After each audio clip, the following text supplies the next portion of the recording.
Okay. Are we live? Are we going? I think we are going. Well, hello and welcome to the stream, everybody. I will be spending the first minutes of this getting things set up for the stream. So, in the meantime, enjoy this Ultimate Spider-Man music. I will be back momentarily. Of course, if you are watching this in the future after it has gone up, just skip to where I will be working, which should be like 2 or 3 minutes after the start here.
Okay, I think we should be all set, and I was right. It's between 2 and 3 minutes that it took to set up. I'm pretty used to this by now. Hello, Wiggle Boy, or Jacob Wiggle. How are you doing? Oh, congratulations on the half day. I am spending the day working on a comic page here. Anything notable happen in your day today? I'm just going to lower the opacity so that we can see where the blacks we will be filling in are. I will obviously be filling in the crowd, but I will do that after the stream, because that's more of just really time-consuming work that is very dull to look at compared to the other blacks that get done quicker and allow me to maneuver around the page. It keeps more investment from the audience, I think, if they are not just set on one section forever. Well, what I need to do, shrink this. There we go. Okay. And then we move this over here. There we go. Nope. There we.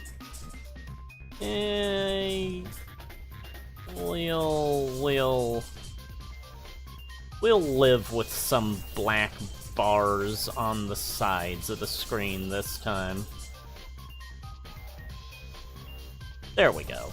Just want the screen to be shrunken enough for me to be able to see what people are typing in chat.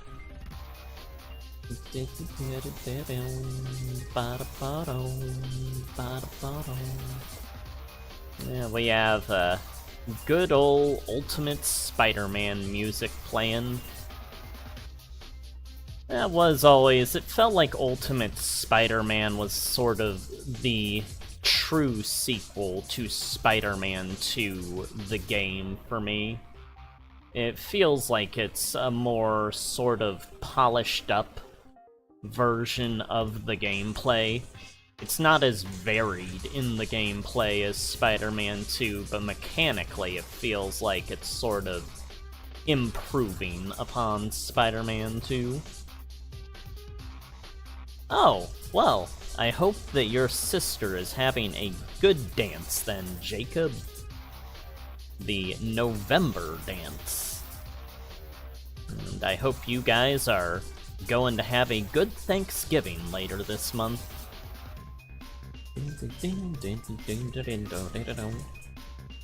So you were... let's see. If you were in 2012, that means you grew up with... I know My Little Pony was around then, like during those years.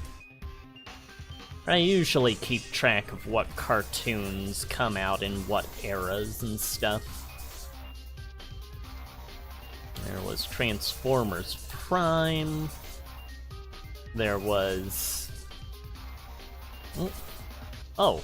Well, your birthday is long past at this point, then. My birthday I just had on the 25th of October. So, I've had my festivities.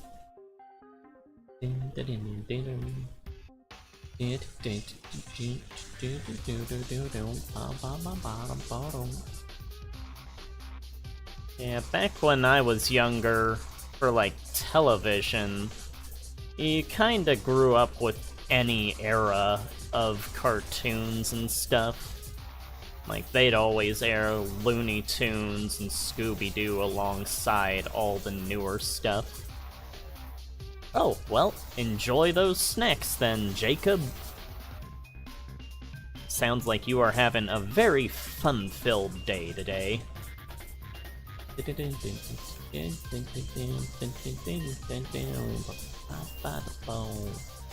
For me, I am enjoying the day.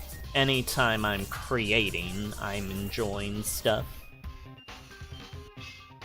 Yeah, the world could be ending, but as long as I am creating, that will have a smile in my heart. Thinking about making pumpkin bars tonight. Don't have any whipped cream to put on them, though. Oh yes, we got Ultimate Spider-Man going here, Salt. No, this is always a good...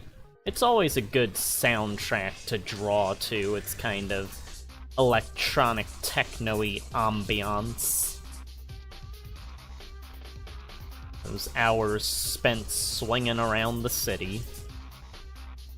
I do love the art style of that game. It visually is obviously better than Spider-Man 2 was. Spider-Man 2 is what I usually consider the better overall game, but Ultimate Spider-Man is always such a joy to play through with how it looks and stuff. Just wish there was more to do in the city, instead of just going directly to every mission and everything. Feels a lot less lively than the New York in Spider-Man 2.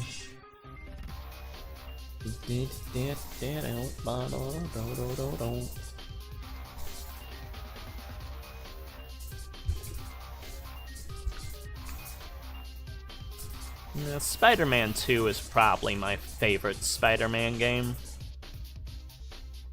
Which would make sense if Spider-Man 2, like, the reputation the movie has. It was just nice how in, like, the video games of the movies, you always got to see a lot more than, like, the movies showed. had Spider-Man doing more Spider-Man stuff and fighting against more enemies than appear in the movies.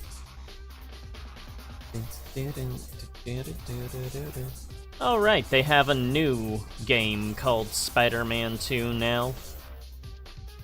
I know it has Venom and Kraven in it. That's about all I saw, though. It looks fun. It all, like, the newer Spider-Man games look like they're sort of, continuing the gameplay that Spider-Man 2, like, the old Spider-Man 2 games started. Obviously, you have that in Spider-Man 3, the video game, but no one talks about Spider-Man 3, so... Spider-Man 3 is actually the only game I ever pre-ordered. And, once I got it, I could not find anyone to give it away to, because no one would pay any money for it. So from that day forward, I never ever pre-ordered a video game ever again. Yeah, Spider-Man 3 is sort of the big letdown of everything on all fronts. As it should be. Everyone likes to joke about the whole emo Peter dance segment, but it really has the reputation it does for a reason.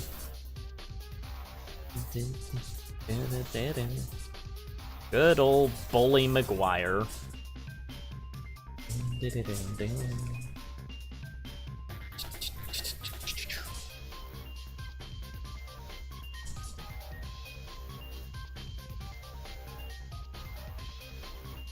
And the first Marvel superhero video game I ever played was The Incredible Hulk for the Sega Genesis. Which over the years I've always heard that it's like a bad game from like reviews and stuff, but I never felt that it was like bad. It was hard, like hard as hell, but I wouldn't call it like horrible or anything. I always pictured the Hulk just strutting down the street to the first level's music.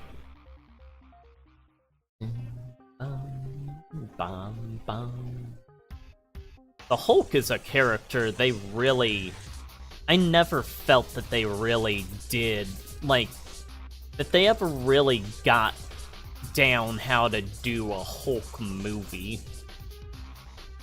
Because when I think the Hulk, I think, like, Abomination and the Leader and stuff. It's, like, always the military and everything. They had the Abomination for, like, one movie, but he looked completely wrong. Then the Leader never shows up. Who's the Russian one that's, like, real short with the big brain?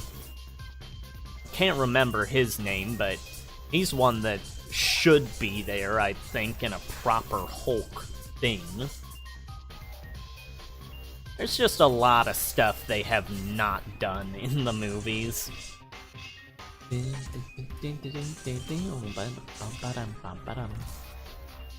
And we're actually talking about comic stuff while working on the comics.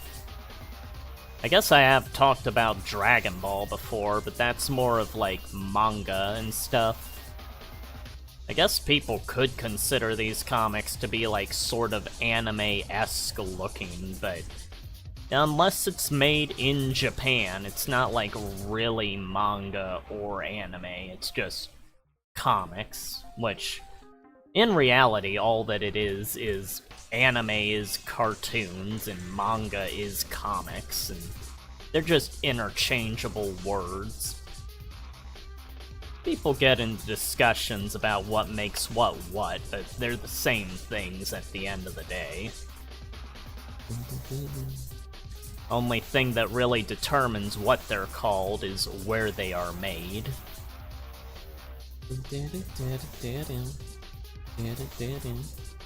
Did see a rather funny video the other day of Stan Lee, and he was like talking about people asking about which characters would win in a fight, and he was like getting all fed up and everything, and he's like, the one that wins is the one I decide is going to win, because I'm right in the story. And that's a pretty proper response to that whole nonsense that fanboys always go on about.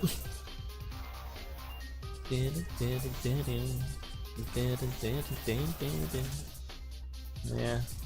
Everyone these days just goes to Death Battle to figure that stuff out, but a lot of times they don't even have their information right a number of times. Hey G-Star, how are you doing today?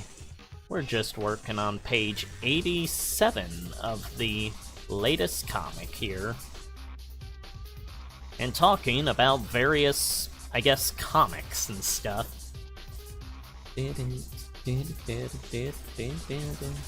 Oh, it may interest you to know that I have come across a few of Doug TenNapel's older videos, like, I think there was some where he was, like, drawing some Neverhood stuff in one of them.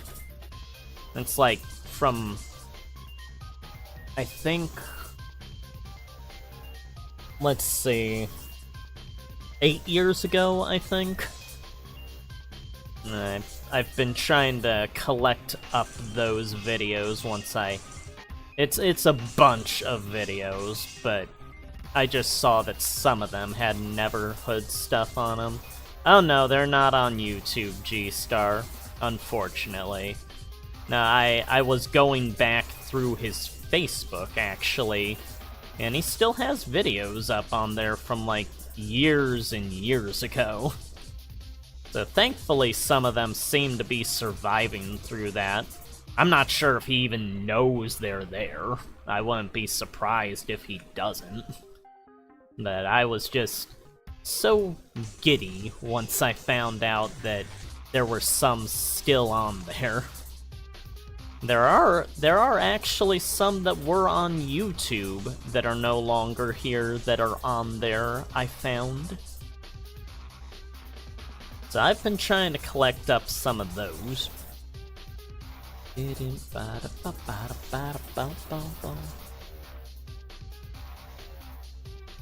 Yeah, gotta make your move while they are around.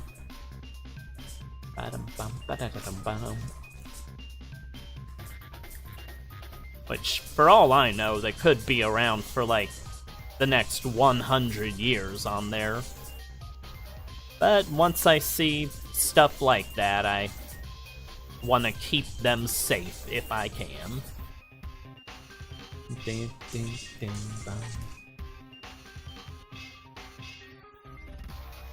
The Wayback Machine is a godsend for finding stuff that's no longer on the normal internet. There's, like, I've gone back to, like, dorkfest.org, the old Ed, Ed, and Eddie website, fan site from back in the early 2000s from the Wayback Machine. It's always so amazing to see all that stuff again. After you've thought it's been, like, annihilated from reality. I think I've also, yeah, I've actually found, on Re-Horror, I think, the old website, fan site of Resident Evil. There's, like, still, you can still, like, find music videos that are able to be, like, watched on there. Which, I'm not sure why. I'm guessing it somehow cataloged the, like, movie files also. But I'm very thankful that the Wayback Machine is able to do that stuff. Provides such a such great material to collect or see again.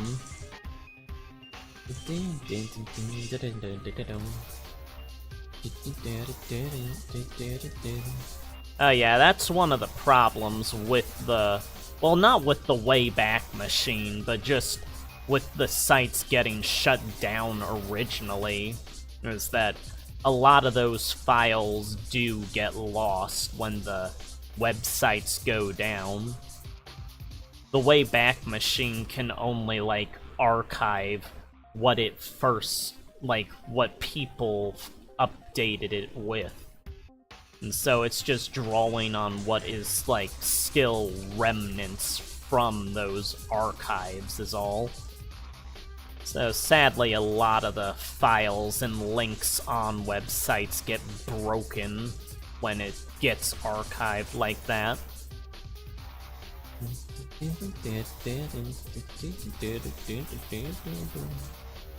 You're listening to Ultimate Spider-Man.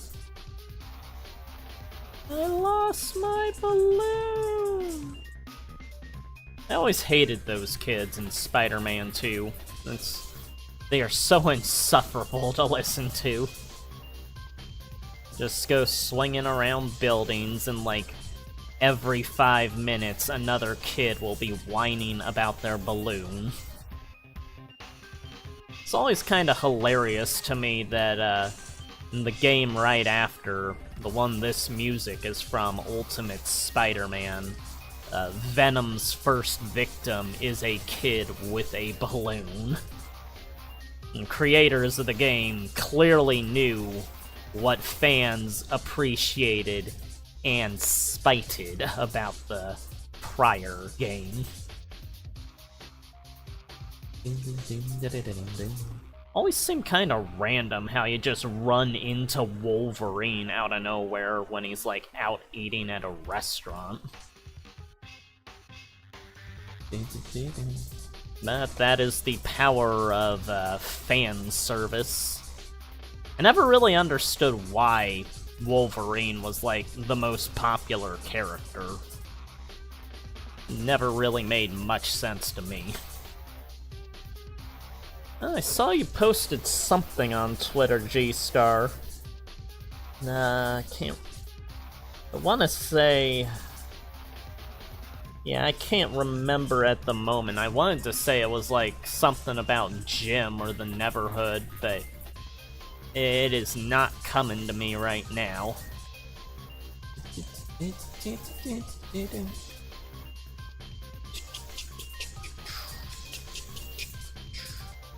Which, if anyone watching wants to look me up on Twitter, I am on there.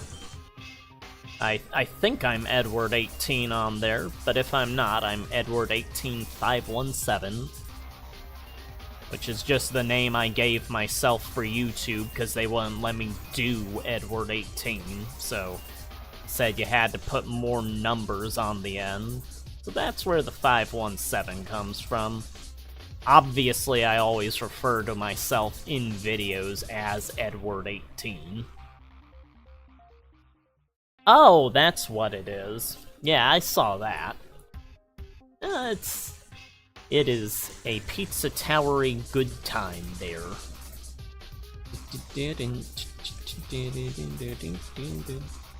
Although I guess it would be more of Mexican tower with that kind of food theming.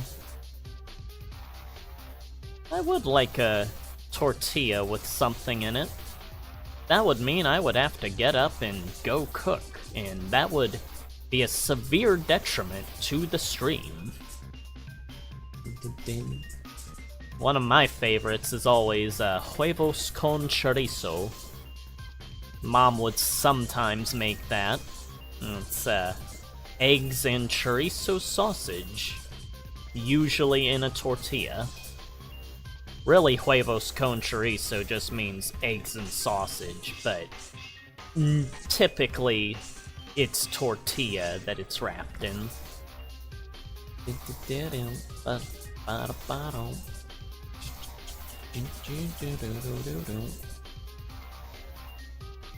I had a pizza yesterday. Not like a restaurant one, just a Totino's oven pizza. Always an easy meal to make. What I'm thinking about making tonight is some pumpkin bars. Don't have any whipped cream, but I'm sure I will make do. As long as I have the, actual pastry part of it. Then maybe make some Thai tea to go with it. A warm beverage.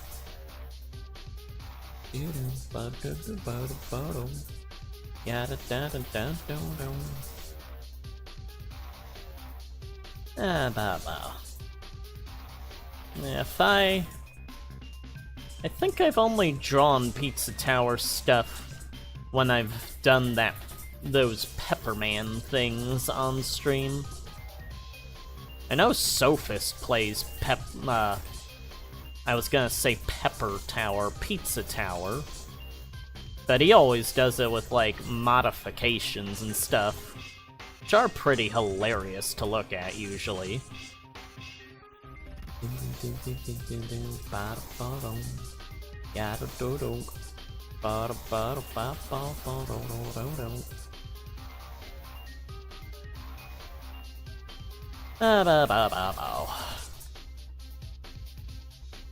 Yeah.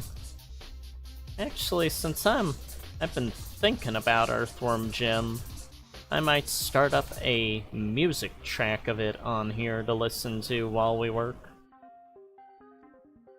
Doko is very ragged by this point in the fight. You can see, well, he's hanging off, the ledge that he catches of the arena. And you can see, all the sweat pouring off his face. The blood loss probably doesn't help.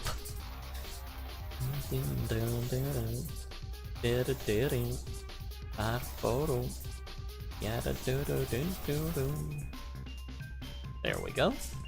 And there we go. It looks a bit odd without the blacks on this, because there's it's like his face is in shadow, because obviously he's holding on here. The light is not really hitting his face.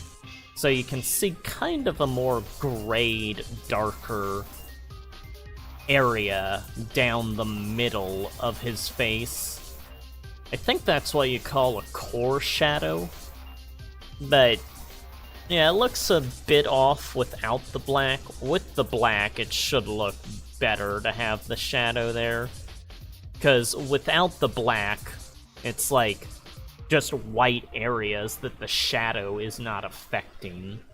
But since the black covers up everything, that'll make it so that the lack of shadow is not really a factor. Oh no, I did not even know they were doing another Inside Out G-Star. I thought that was just a one and done movie deal.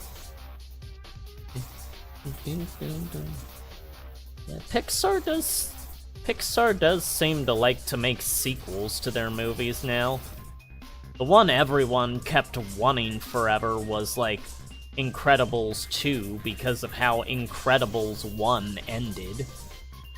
But once it came out, 2, it was not what people were really wanting. Because everyone was talking about, the Underminer and stuff for years.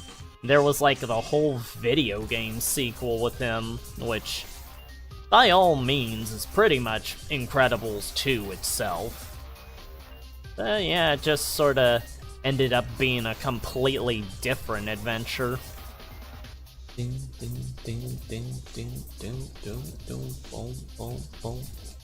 They also did that prequel to to Monsters, Inc. You know, Monsters, Inc. and the first Incredibles are arguably my favorite Pixar movies of all time. Although, if Wreck-It Ralph were technically Pixar, that would probably be up there as one of them. That is what I would consider the greatest video game movie of all time. And then Wreck-It Ralph 2 came out.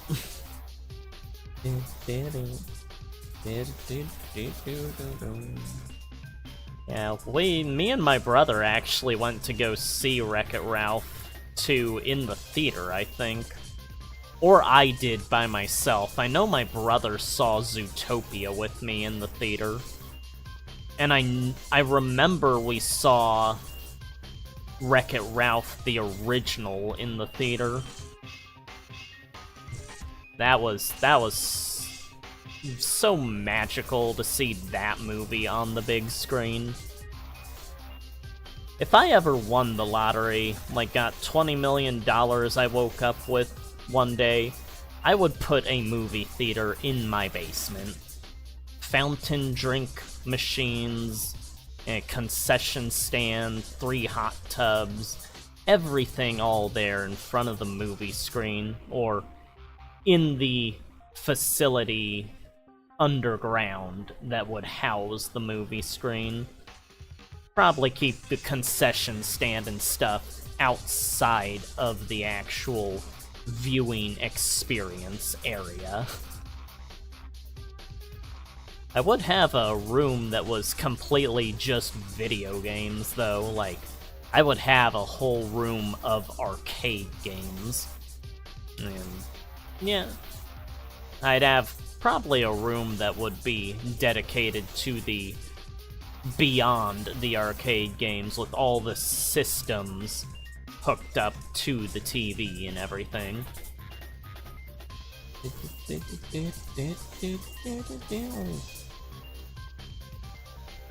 Pizza time.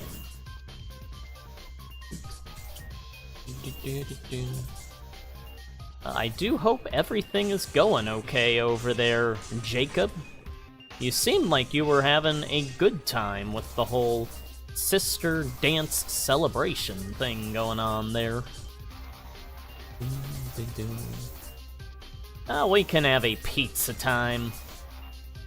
Pizza time puts a smile on all people's faces. Unless you hate pizza, then not so much. I hated pizza until 2nd or 1st grade. After that, I would acquire everyone's crust of their pizza slices that they would not eat. And I would have, like, an entire mountain of crust after everyone was finished that I would just eat for the rest of class. Never understood why people did not eat the crust, but I would happily be the one to acquire it. Hey Daniel, how are you doing? Well, I know how you're doing. You were saying in the Discord. I do hope everything is going okay-ish enough. They are some cute puppies, though.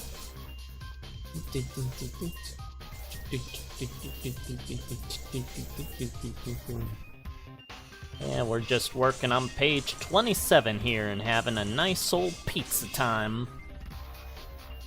I should probably make this all black since the stands are up here.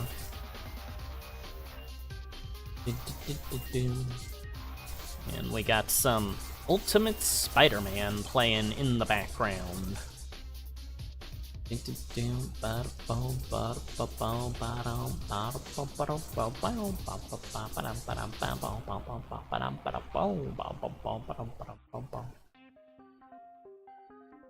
Oh, what kind of pizza did you have, Daniel? The most recent one I had was a Totino's pizza yesterday. Just an oven one. For my birthday, I walked down to the pizza place that my family used to eat at when I was younger. And they actually have an anniversary thing going on for the establishment. At least during that month, I don't know about now. But they had, like, the logo that they used to have on the boxes from when I was little on there. That was pretty cool to see again.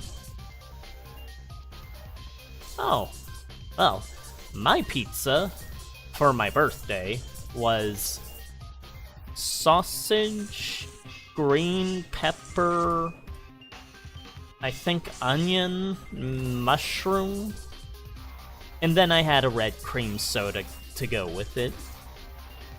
And then afterwards, I walked over to the ice cream place that my family ate at, well, would go to get ice cream at sometimes when I was little.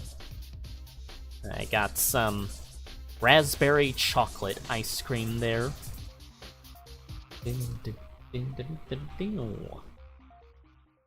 It's me, a Peppino. I did recently see a video that, like, put the soundtrack that they were going to use for the Mario movie back into the scenes that had different music originally.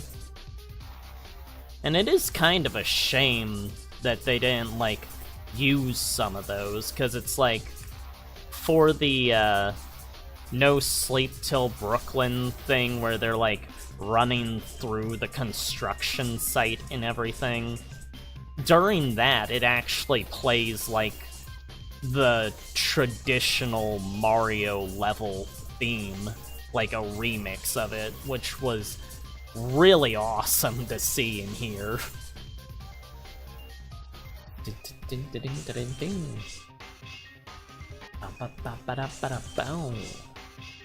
Yeah, if anyone wants to see, that's all up on YouTube. That's, it's pretty nice.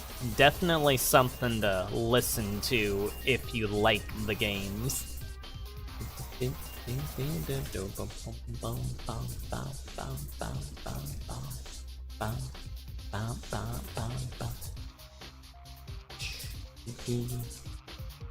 Oh well, I was just trying to combine Mario and Peppino G-Star for the sake of what everybody was talking about. But it's me, Peppino.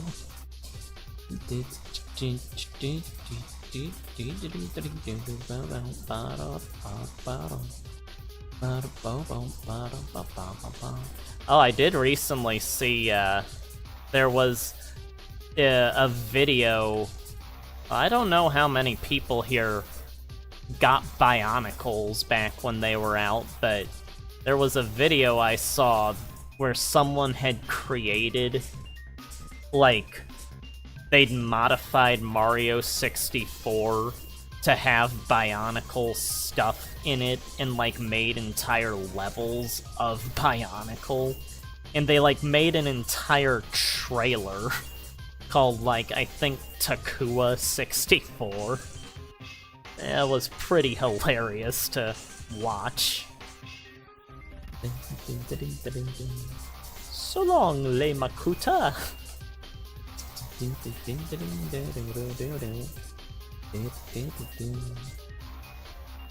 Yeah, the 2000s were a crazy time. That Lego and their avoiding of bankruptcy.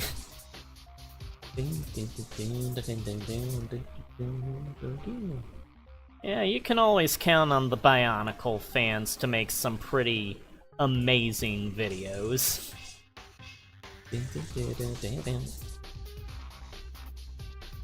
Yeah, when you get a bunch of kids that like something a lot, and then they grow up and learn how to animate and everything, that always leads to some pretty spectacular fan material in the era afterwards.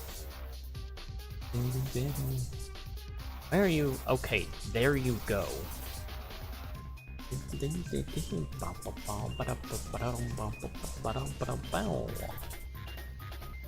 Well, Bionicle is inherently epic, G-Star.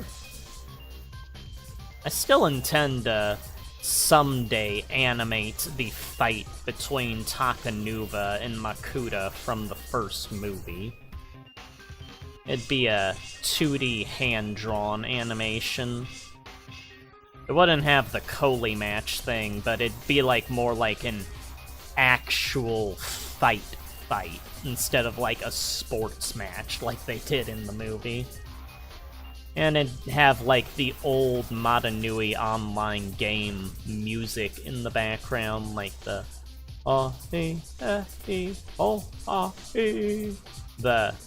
that epic battle theme they would always play.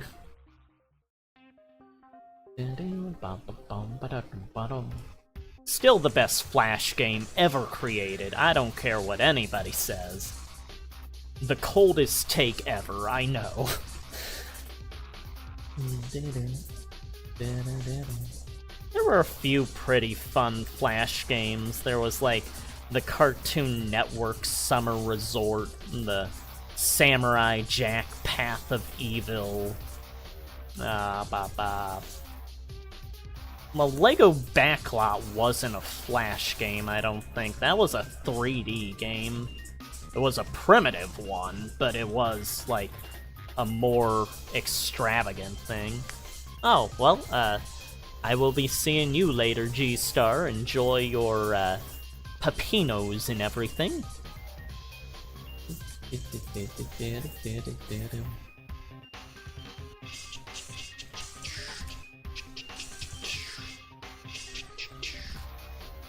Oh, and, I don't know if I mentioned in the previous video, or whatever other one may have been after my birthday, but nobody ever used footage from the Earthworm Jim cartoon on stream.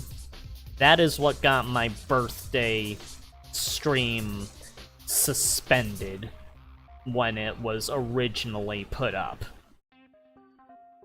For some reason, YouTube does not want to have that show being, like, parts of it being shown. I'm not sure why, but it's kind of annoying to have that interrupt the stream on my birthday. So just a little warning for anyone that might want to use stuff from that show for a video. Because I know how many Earthworm Jim fans there are watching this. Oh, well, the floor is all yours, Jacob. Say what you wish to say. What I wish to say is it's a bit chillier here today. It is 63 degrees. It was 50-something earlier, but it is warming up a tiny bit.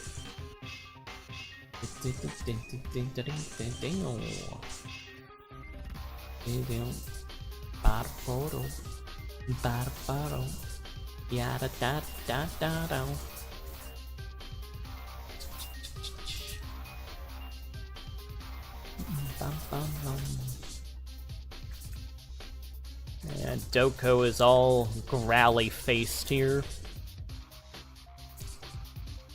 I always put various, like, I guess more extreme expressions onto characters than other comics at times. It's a lot more cartoony than a lot of comics I see. For me, it's just how I've always drawn. It's just naturally what I've been compelled to draw like.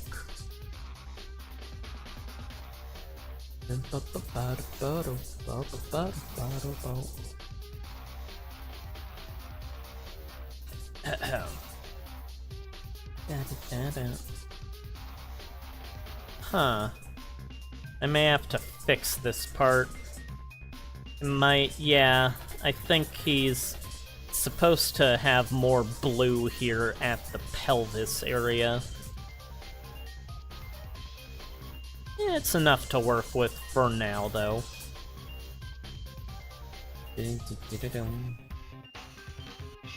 Yeah, most of the focus is on the black in this spot.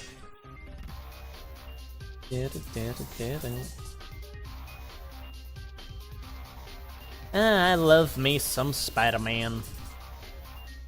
Yeah, growing up, Spider-Man was always my favorite of the superheroes. I liked Batman, but that was mostly due to his villains. Batman himself was always more of a boring hero to me. I know he has his character, but it's nowhere near as fun as something like Spider-Man was to me. Batman the Animated Series, though, is always gonna be one of the greatest shows ever created. That show had its backgrounds made on black paper to contribute to some of the moody effect of the atmosphere.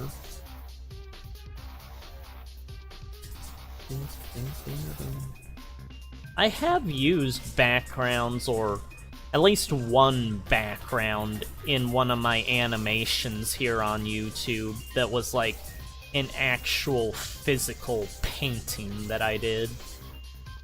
Other than that, though, it's, I think, always been digital pieces. Convenience-wise, you, like, if it's digital, you don't have to, like, get out a paintbrush and paper or anything. You just make it on the computer screen. Oh no, I've actually done a couple of animations that have, like, physically painted backgrounds. Because I remember I animated, or I showed creating a painting of, like, a cave here on YouTube years ago. And then I animated Doko here at the very end of it, popping up out of thin air and, like, looking around it for a couple of seconds. So that technically counts as an animation.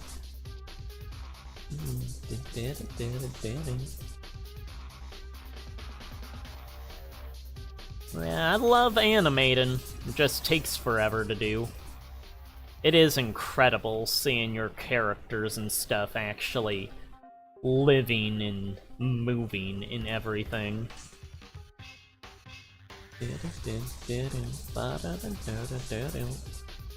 Let's go.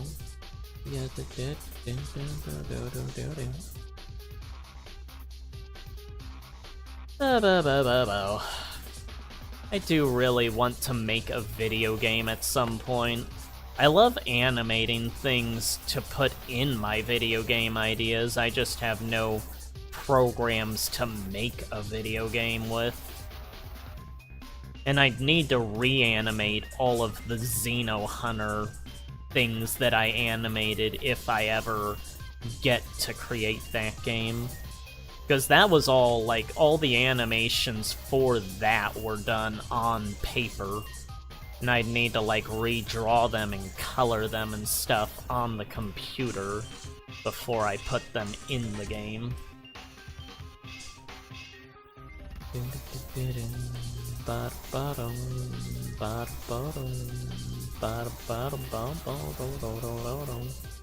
Xeno Hunter was going to have some of the guys that were, like, on the old Metroid boards on GameFAQs as, like, little sort of side characters.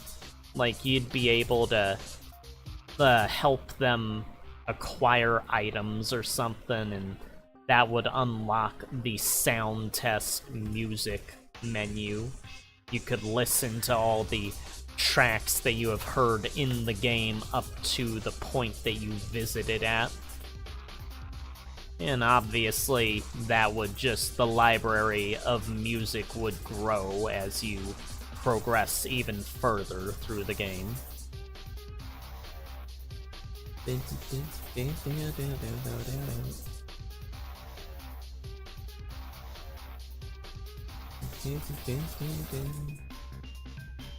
I have a lot of things in my games that would be like only hackers or people that are messing around with the game too much would find. just sort of the video game mystery side of things. Oh, and here we have Doko actually, like, breaking the fourth wall. And, like, he rips out of this comic panel and runs down through the comic panel below to get into this running around the opponent motion. It makes no sense, like, logic-wise, how that would happen, but I view the comic pages a lot of times as sort of works of art, that, like, the page itself is something to sort of take into account when deciding, like, the overall appeal of the image for a comic page. Oh yes, the bird is the word, Jacob. Bird, bird, bird. Bird is the word. Bird, bird, bird.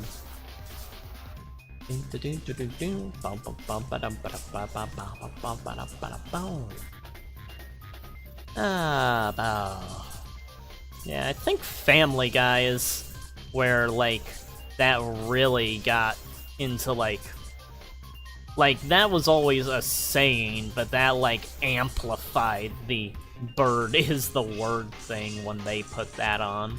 Although Family Guy did that with a lot of stuff. They, like, did the peanut butter jelly time thing, which was, like, that never was a, like, people always put that up of, like, the gif of the banana dancing to peanut butter jelly time, but I don't think anyone ever understood that. They just did it. Well, presumably the ticket sales will hopefully help out with the damage at the tournament, Daniel. It is a bit of an excessive damage. They are prepared for when damage gets inflicted to the actual arena of the tournament.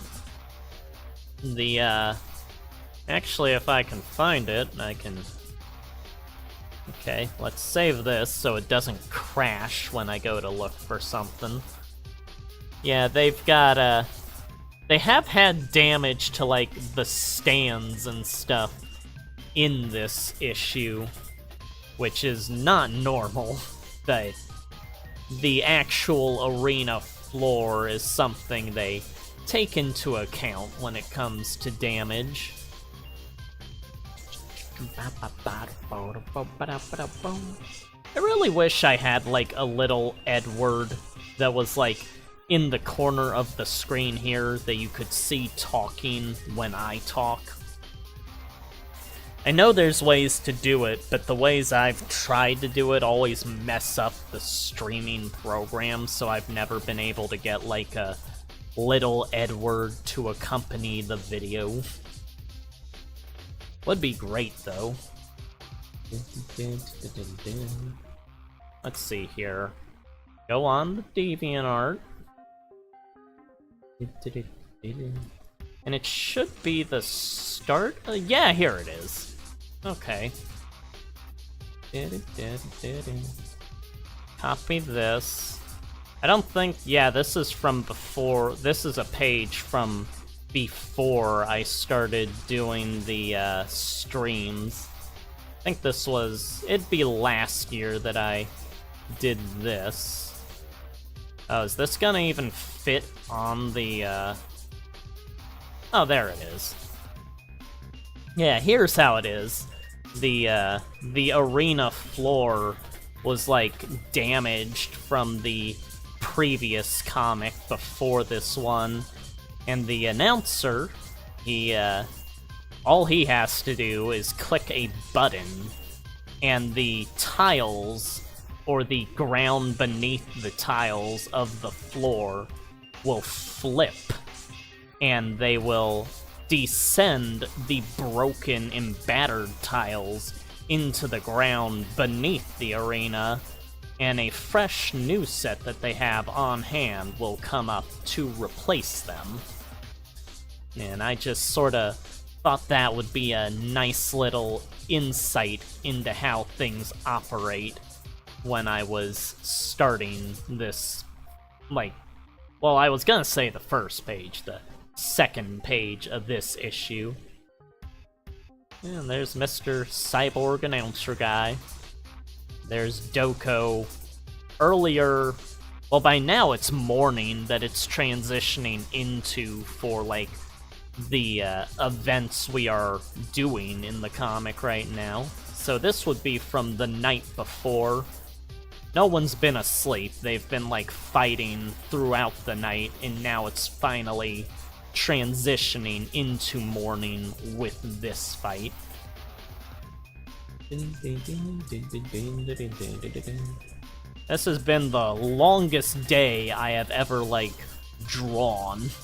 Like, the whole tournament, the previous comic and this comic, all take place over the course of a night as it's going into the morning of the next day. Or I guess, actually it turns night at the end of the previous comic, so it's like the afternoon or the day of the previous comic into the morning of the day after for this comic. There's the little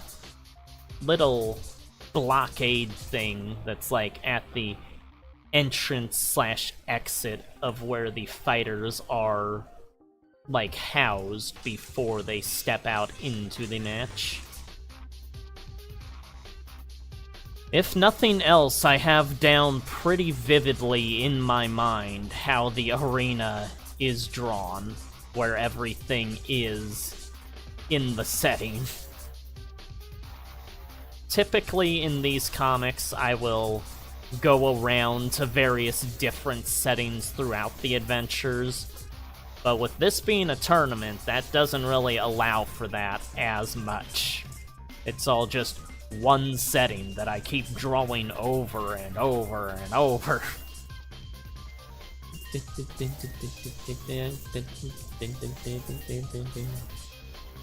Yeah, the first saga had quite a bit of variety when it came to the areas they went to.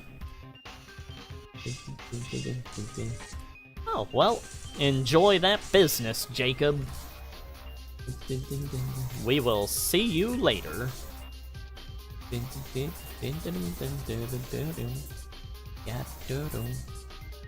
I don't even know if this ring is supposed to be black. I just started drawing it black. If it's not, I can always change it afterwards.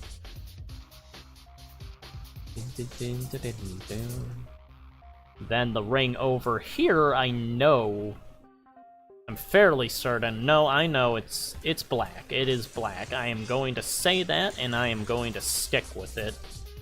Until I'm inevitably proven wrong, but I will believe for the moment that I am right on that. So I don't look like a fool in the video. Hopefully these are both black rings, so I don't have to edit anything afterwards.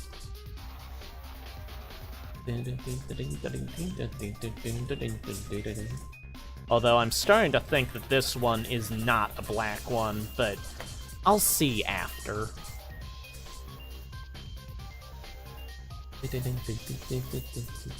Got a number of Dokos to draw here. 4 of them, to be exact.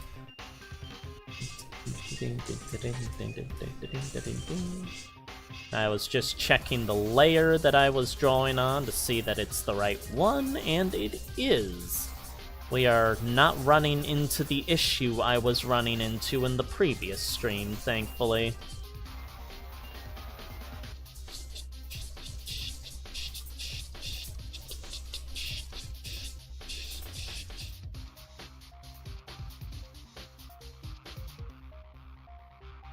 Gotta love the Ultimate Spider-Man. Not the cartoon, the game, the best thing they ever did of Ultimate Spider-Man. The cartoon, I could care less about. Unless it's Spectacular Spider-Man, I am not jumping head over heels for a Spider-Man cartoon. Now, Spectacular Spider-Man is spectacular. That is arguably the best Marvel show they have ever done. Alongside Earth's Mightiest Heroes for the Avengers.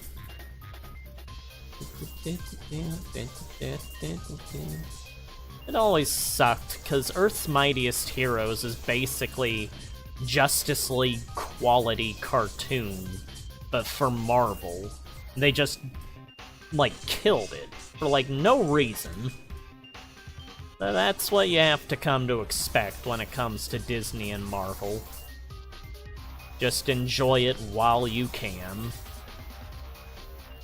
And then it'll inevitably get replaced with something that is far, far worse, and that nobody wants. But that's how they operate. For who knows why.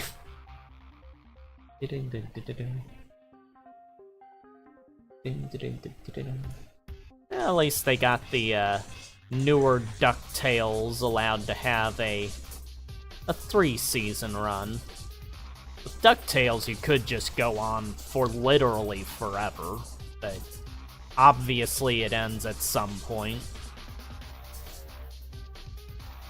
It's just too bad you'll never get the stuff that they would have made for the original Darkwing show.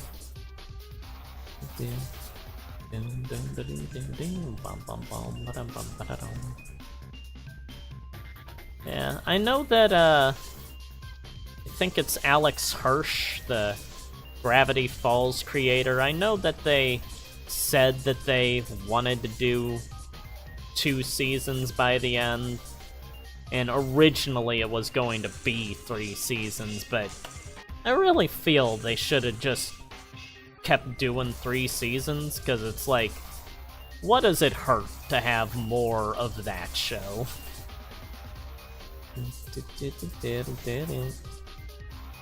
But at least it allowed the floodgates to open for things like Owl House, Star Forces of Evil, Amphibia, all that.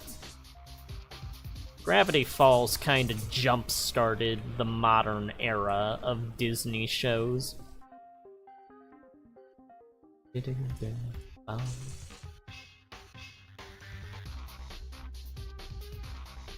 Okay, let's see about switching this music.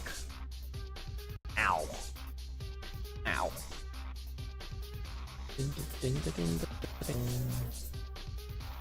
No. There's plenty of other things open on here that's probably going to freeze things up if I don't close them. Okay, get rid of you, get rid of you. You and you. Alright, that shrinks it down.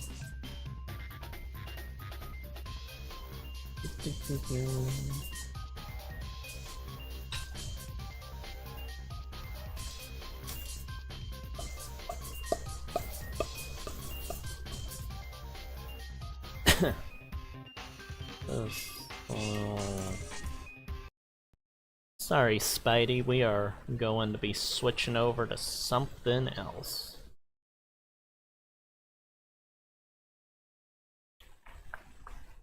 Ooh, Tommy Tallarico live.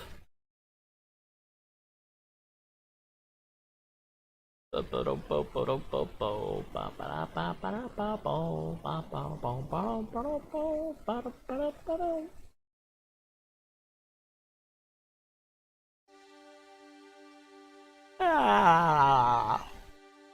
Okay, we'll go with this.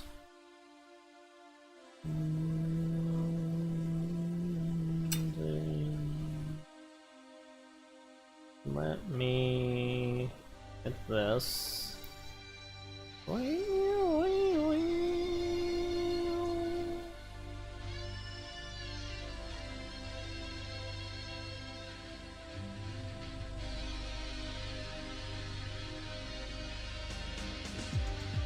Alrighty.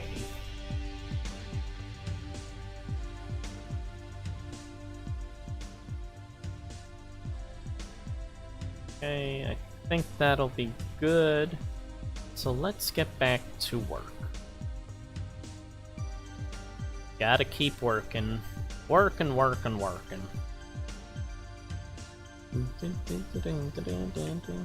Can't sleep till you get the page done.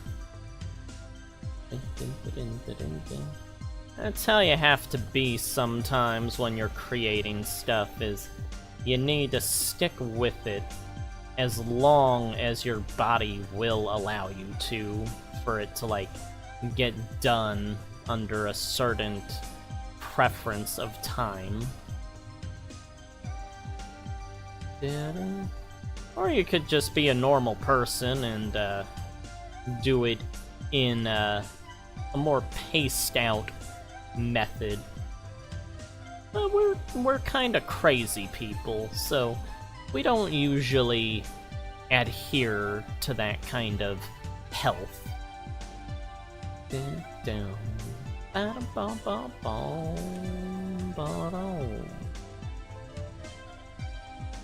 Yeah, there's been many a sleepless night for Edward throughout his time.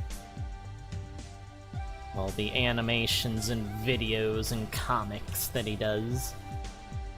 And I know that my output of videos is not exactly the most impressive, but I would like to think that the videos that I do end up creating have all that I can put into them. More spirit and soul than some other videos on this site in the modern day.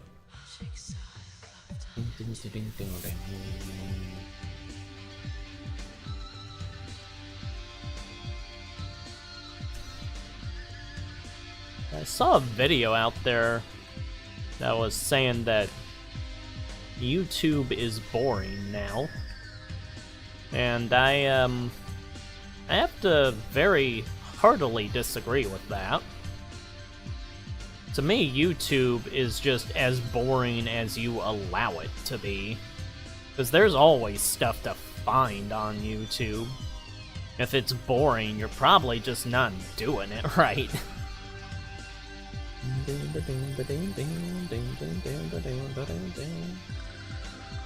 That, or you need to do something else and not, like, be completely inundated into the landscape of the endless media pouring in that YouTube is.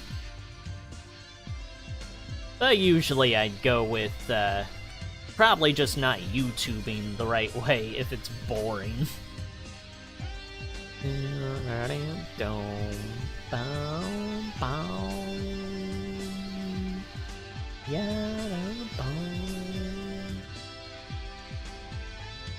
Not that I'm at all saying my stuff is not boring. I can very easily see how one would not want to watch hundreds and hundreds of hours of just this. But there are people that stop by, so it's always nice to see when people do enjoy the stuff that is made here.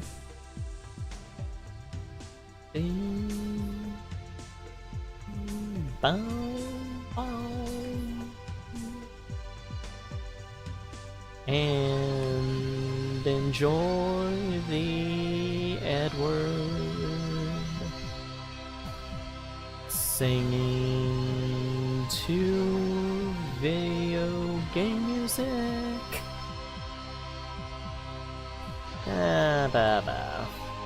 Edward is not a singer. He has this one default tone that his voice is at. Although that has not stopped him from voicing things in games on streams when he needs to.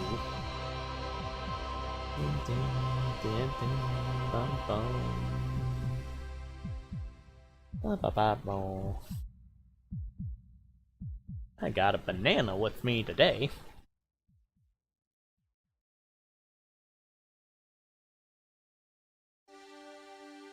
Ah, DK.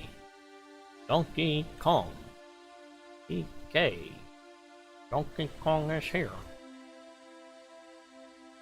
I saw or listened to a quote-unquote medieval version of the DK rap the other day, which was very hilarious to listen to.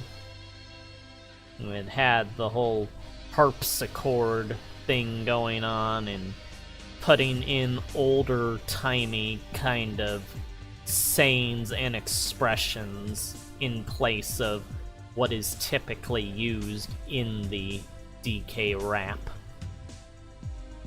I was going to call it a rap, but it's kind of embarrassing as a rap at times, so it's more of just the DK experience, I'll say. I remember my brother would get me to, like, beat the beetle races for him in that game. Yeah, that was back when video games had, like, no mercy at all. Mainly in the Rareware side of things. Rareware never laid off of that, challenging for the player aspect. Although Rareware themselves was very much just doing it for the lulz at times and just trying to troll the players a lot of times.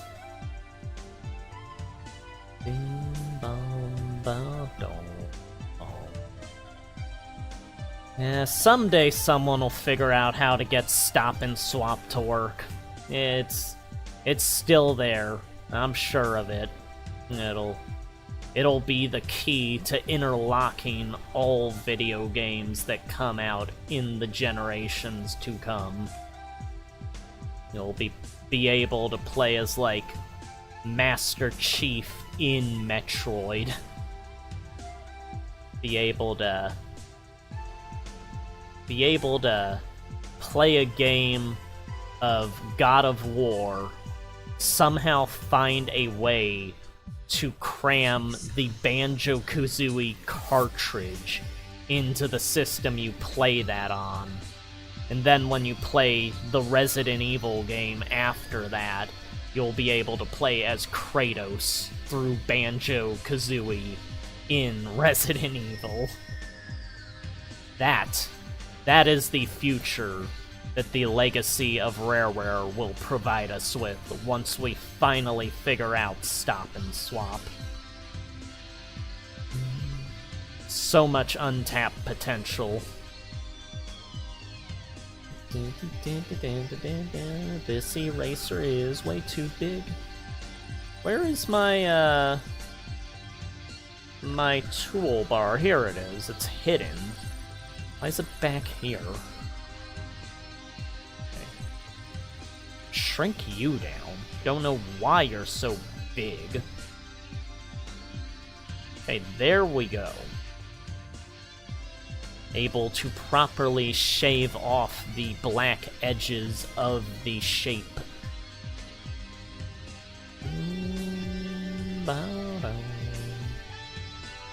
Banjo-Kazooie.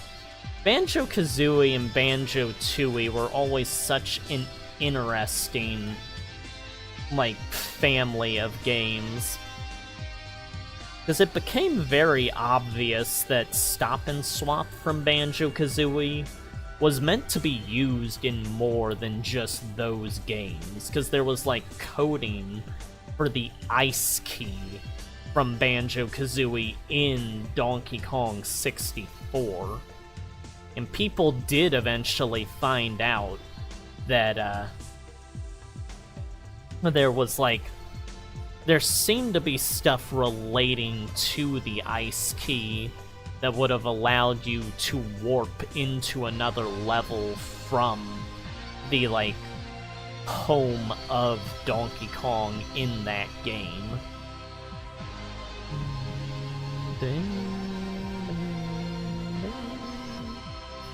But that's just the continual mysteries of Rare. Mysteries in the gaming landscape that will... some of them will likely not ever be fully understood. But we do understand more of them than we used to. And Rareware did reveal things in, like, Rare replay videos and stuff. Was nice to finally see, like, a more proper look at what Project Dream and everything that led to Banjo-Kazooie was. Which, fun fact, Project Dream from Rareware, which became Banjo-Kazooie, is why these comics are called Dreamscape. I had it as, like, when I came up with the comic, like, universe, not universe, the time period, because the universe was already in place from what I'd made up when I was younger. But once I came up with, like, Doko's adventures and stuff, I would always refer to it as Dreamscape, as a reference to Project Dream. Since, like, Dreamscape wasn't meant to be the title, it was just meant to be, like, the placeholder title that was, like, just there until I came up with a title for the series. And then I just never did, and just used Dreamscape as the title of the comic series. Although it does have sort of a meaning by this point. Originally, it was just there as, like, a reference to Project Dream from Rareware.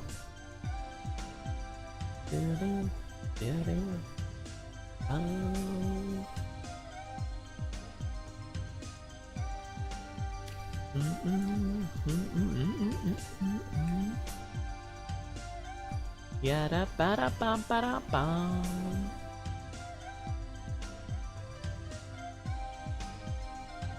Yeah, go from Spider-Man to Earthworm Jim. A wide range of music you get with these videos. This is the version of Lorenzo's Soil that you would not have gotten in my Earthworm Jim Let's Play, because I could not play the Saturn version of 2 on the computer. I have it. It's the one I've played the most, but it would not work on the computer. Just like how the Saturn version of Resident Evil wouldn't work. But that's all well and good. There's not so many differences that it's a completely different game between that version and the PlayStation.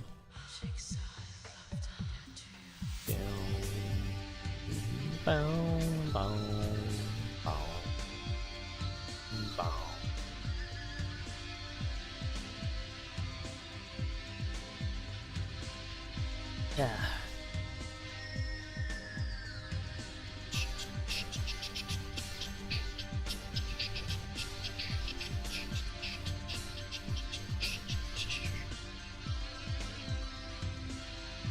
Little beatboxing sound effects.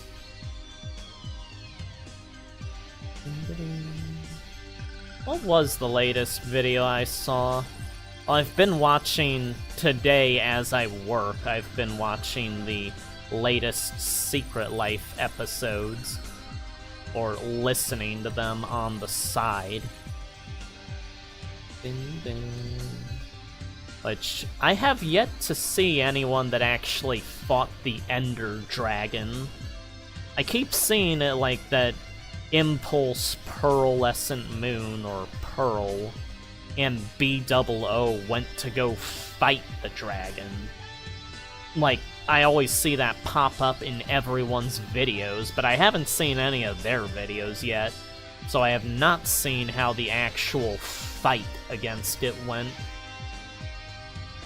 It was hilarious, the people that, like, went in after the initial team went to fight it, just immediately got killed. but like the actual people that were there first survived and actually beat the thing.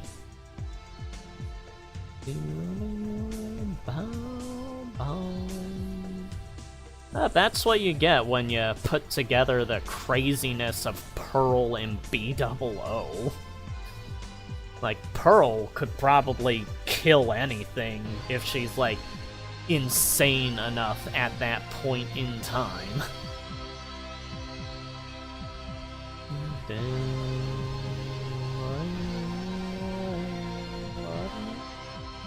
I always intend to do, like, animations of the, life series for, like, the Hermitcraft Minecraft people, but they always, like, by the time I'm actually working on stuff like that and, like, getting progress made on it, it is so far behind when those, like, videos were made that it's like, I have other things to do, and no one's going to really look at this. I don't usually operate on that mentality. I still go back sometimes and work on those animations, but it feels more like you need to be in the moment when you're making fan stuff of that kind of stuff sometimes. I still do intend to animate some of the parts of those series, though.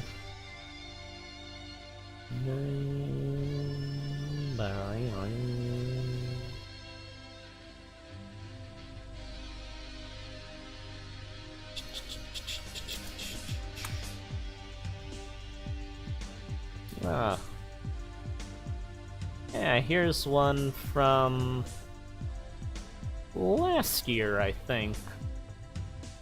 Yeah, this was one of the pieces that I have done of the Hermit Crafters. That's the Pearlescent Moon double life moments.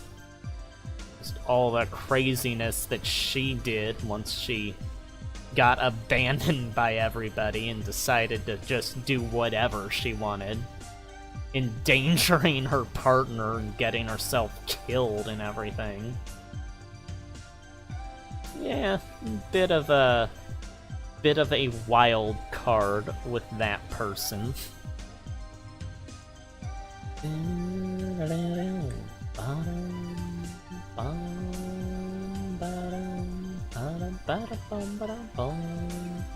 What is today? Is it Thursday or Friday? Or Saturday? I'm not sure. I lose track of all the days as I do stuff, because I'm just always doing stuff. I didn't even know it was daylight savings time until, like, Mom, I think, called me or texted me, and, like, she was thinking it was, I think, the day before or the day... No, it was the day after. And then I pointed out what day it was, and I noticed, like, the time was wrong between the computer and the devices that don't automatically change themselves, so... Oh, well, it's daylight savings time. Which I have to say, I've always hated daylight savings time. I do not understand why we have to switch all the clocks around and everything. It's just like a nationwide annoyance in my eyes. I get why they do it. It's because, like, the sun sets in different time and everything, but yeah, I just leave it the same time and just say that, yeah, it sets differently now. We'll just let this be for half a year. You don't have to change anything.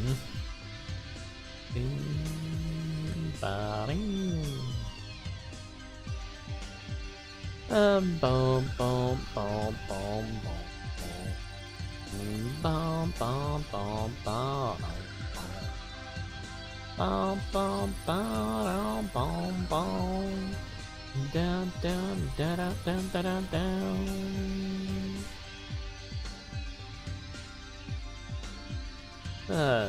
So many dokos to color in here.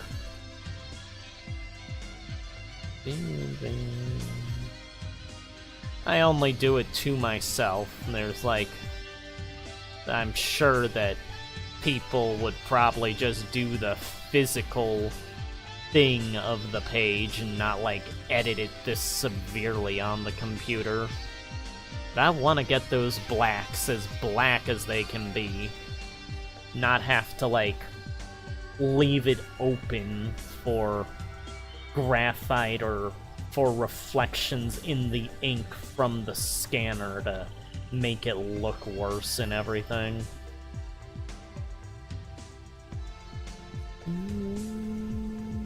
Bow, bow, down.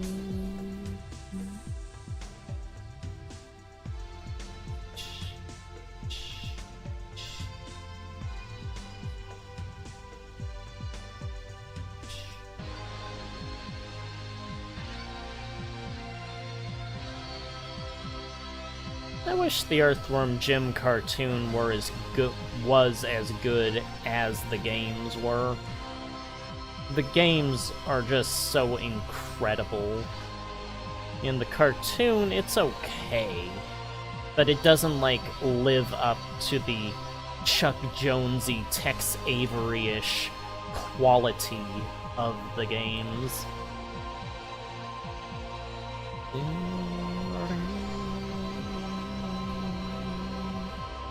In light of that, I am going to try to find a different music track to play.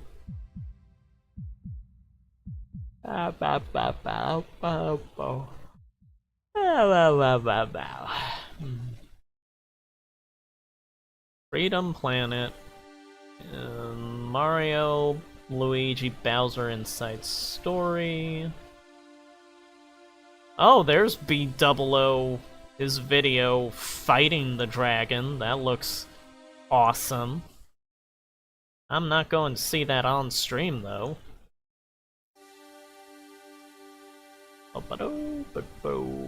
We're not listening to this. We'll switch to something else, like Abridged Nappa sings "Shut Up and Dance." Well, we're not listening to that because I don't know how that'll go copyright-wise, and it doesn't really work as background music. Huh. Have I listened to this before? Oh, I've listened to this. No, we don't need a commercial. You can do your advertising elsewhere.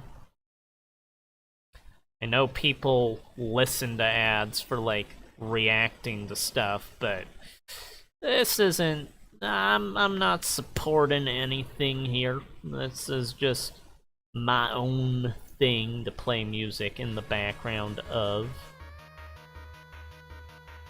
Alright, well, we have heard the original version of this in my Mega Man 04 playthrough.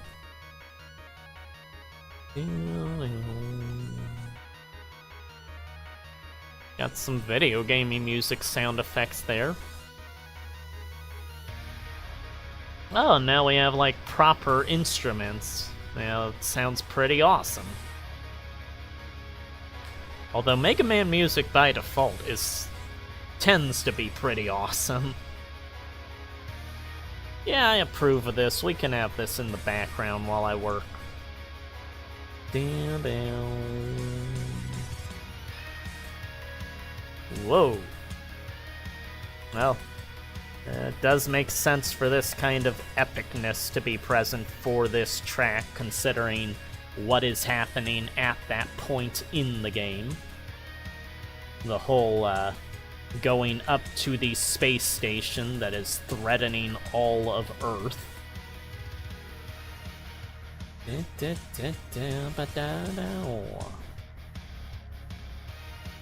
Yeah, if you wanna win Edward over, typically you just gotta play some Sonic music or Mega Man music.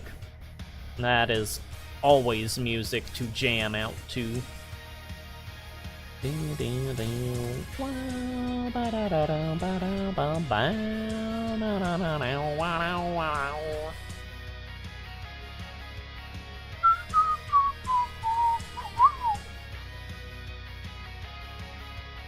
Yeah, the most variety in, like, Sonic music is probably...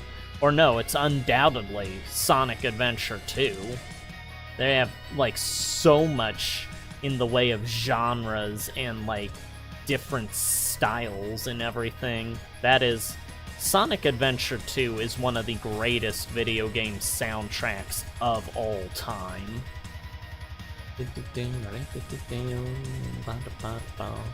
Not quite sure what would be, like, the best Mega Man soundtrack. There's just so many games to choose from, and they're all pretty insane. Even the worst of the Mega Mans, like Mega Man X6, you can say what you want about, like, the game, but when it comes to the music, oh my god, that is... Yes, please. This is a bit intense for just background music for, like, doing a comic making too. Although I'm sure there's people that make comics to, like, metal and everything. Which I have listened to metal while making comic stuff before, or just art in general, but when using it for the background of, like, commentary and stuff, yeah, it works sometimes, it doesn't others. Depends on the mood of the creator, I think. But you could say that for pretty much any decision a creator makes.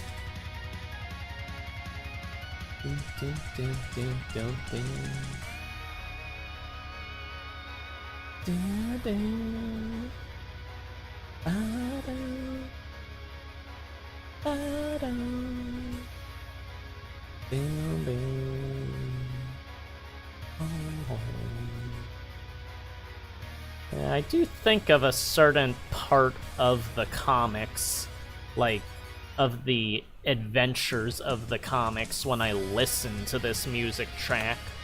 But I can't really say what that adventure is, because that would be, like, major spoilers. There's a lot of adventures I picture in my head while I'm listening to, like, video game music.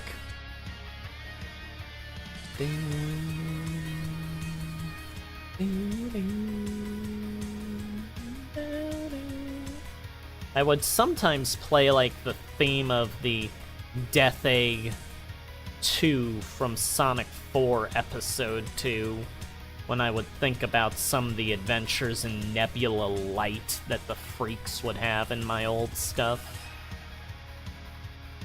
It should be getting towards the end of this, I'd imagine, this remix of Straight Ahead.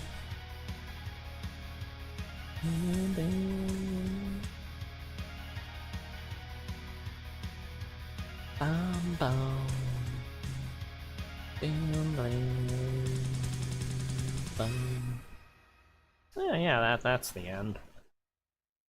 Okay, but now that I thought of another title, I will go over to that one instead.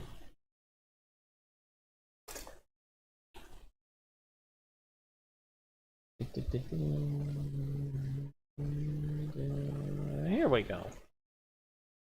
It's a brand new exclusive event with Oh boy, it's a brand new exclusive event that I don't care about, because I'm not watching South Park on this.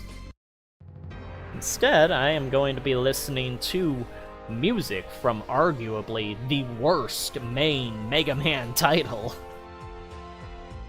which is not reflective at all of the quality of the music.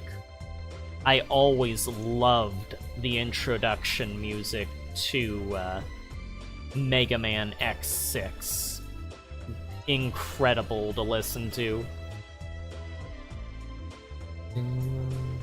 Really gives that somber, ambient feel to the just not great state that things are left in after X5.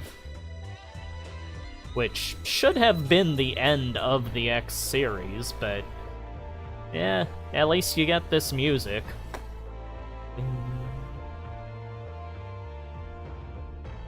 Oh, well, Casual Geographic is always a pretty fun, horrific time, Daniel.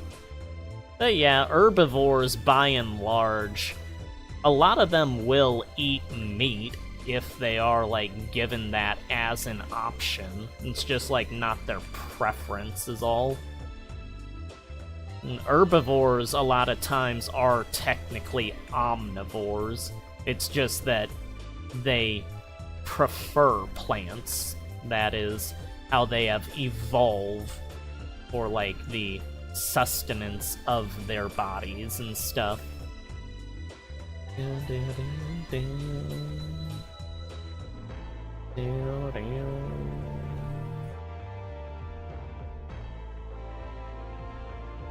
I think Casual Geographic did like 2 episodes on hippos, if I remember right.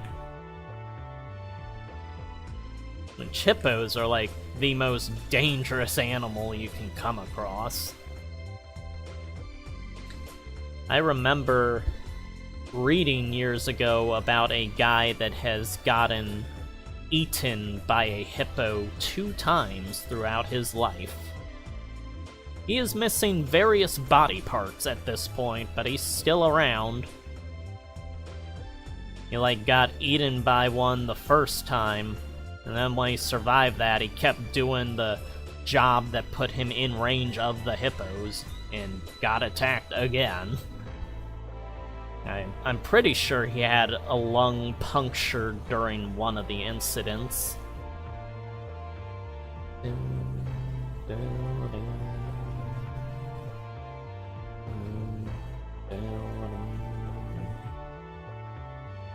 Oh yeah, I know what you mean, Daniel. I'm pretty sure that's what I was talking about. The herbivores that eat meat thing. They are technically omnivores.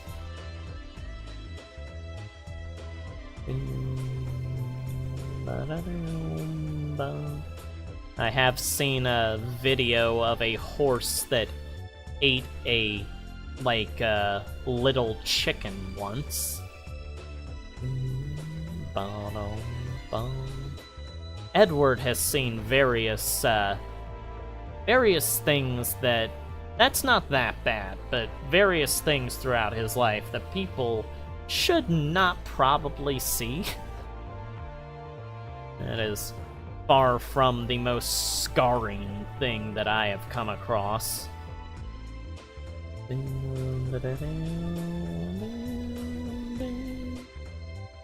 Oh, I'm sure I'll see it at some point, Daniel. I have seen various Casual Geographic videos throughout the years. Yeah, I need to make this Doko's hair bigger.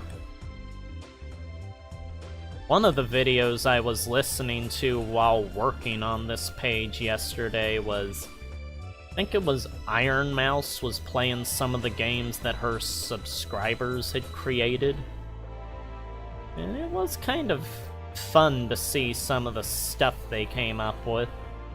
Just wish I knew some of the programs they work with so I could start doing stuff game-wise. How fun would it be to be able to go through a couple of levels as Doko?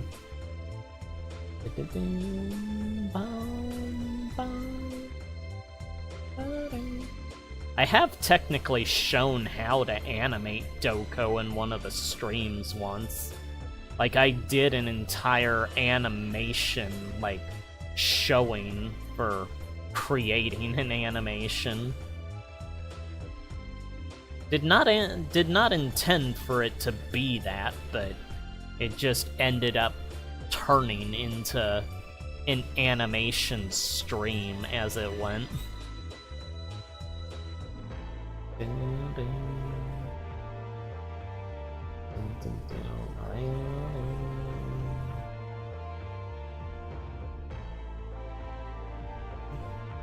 Yeah, I've seen various various videos of all sorts that have been taken off of YouTube at this point.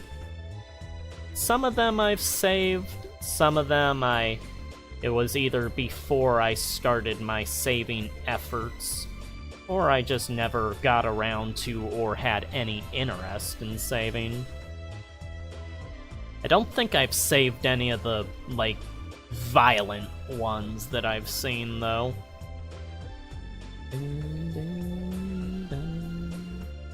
If I know a video is going to get taken down, I'll try to figure out a way to record it, though, usually.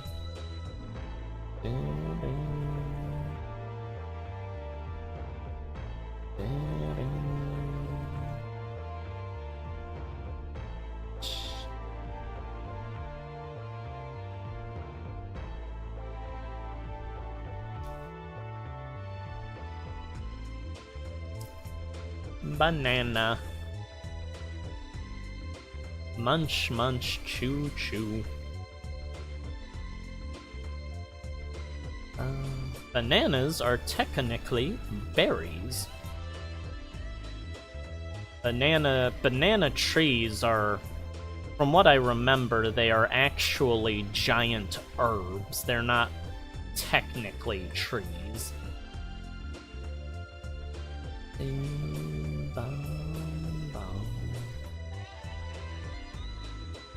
And one of the Africans I would always work with in the factory would always go on about how they just can't get good bananas in America, because they had different kinds over in Africa, ones that were bigger and more flavorful. They'd also say that about avocados, though they'd always give me, like, whenever they'd come in, they were, like, working with me, and they would always give me a whole avocado to eat. That was always nice to have.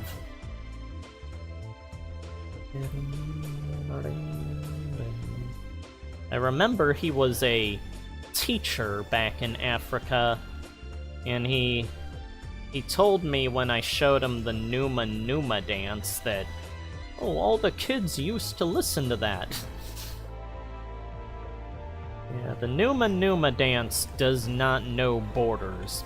It is a universal constant for this reality.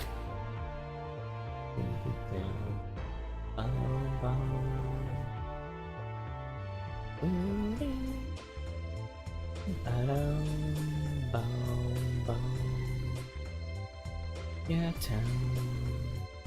This is such a peaceful track. Which is not, the actual setting that it plays in is not exactly as beautiful as the music would lead you to believe. Like, it's beautiful, technically, but the visuals of that setting are quite a bit more dour and dire than the prettiness of this track.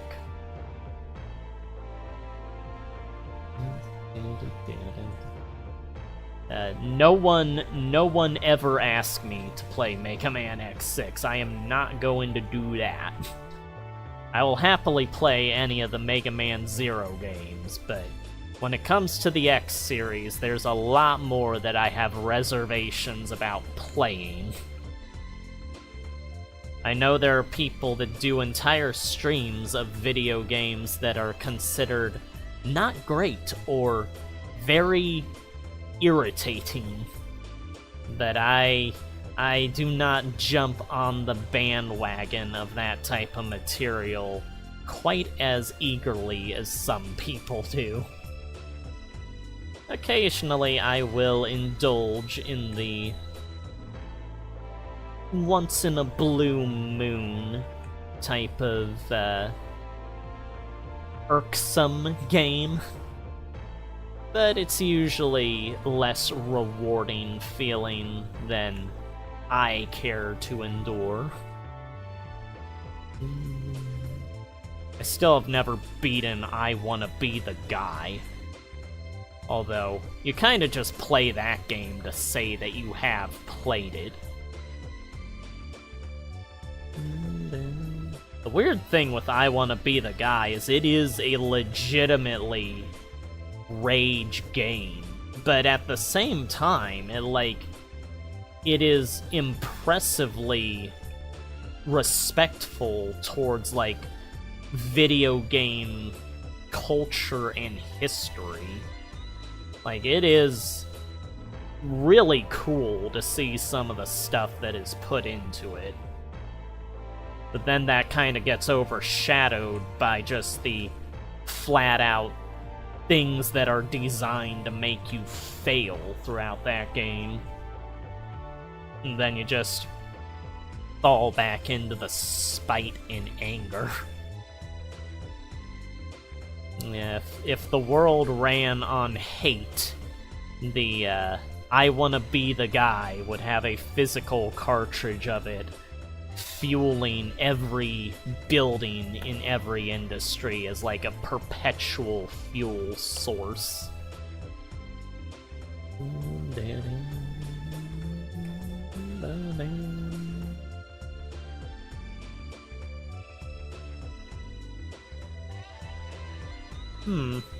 Oh, I see. I was getting confused by the banana that I was eating, because the sticker, like, it looked like the way I peeled it, that the sticker that is on the banana had been part of the skin, because part of the skin was missing. But then I just realized that part of the skin was, like, attached to the side of the banana and did not come off with the sticker. Down, down, down, down. Babo. I know they've made sequels to I Wanna Be the Guy. I know there's, like, I Wanna Be the Guy Gaiden, I Wanna Save the Children. I don't know if I've seen playthroughs of, like, the full game of either of those, though. I Wanna Be the Guy is the first game that I ever saw a Let's Play of. Cloud8745 back in, like, 2006, I think. That is, like, the first Let's Play I've ever seen. And despite how dramatic Cloud can be at times, still one that is a very, very fond memory to me with that playthrough. I know people have re-uploaded that Let's Play in the years after, since, like, Cloud8745, like, he either stopped, like, he deleted his channel and came back, or he took down all the videos, but, like, the only way to see his videos now is if people that saved it uploaded them again. But if that one is down at all, I still have those videos, like the I Wanna Be the Guy videos, saved to my computer. I have, like, a whole entire section that is just Let's Plays that I've saved over the years. Which, Skull Kid 3, if you ever see my videos again, not that you probably care, but I do have all of your stuff still saved on my computer, so if you ever stop by, it is preserved.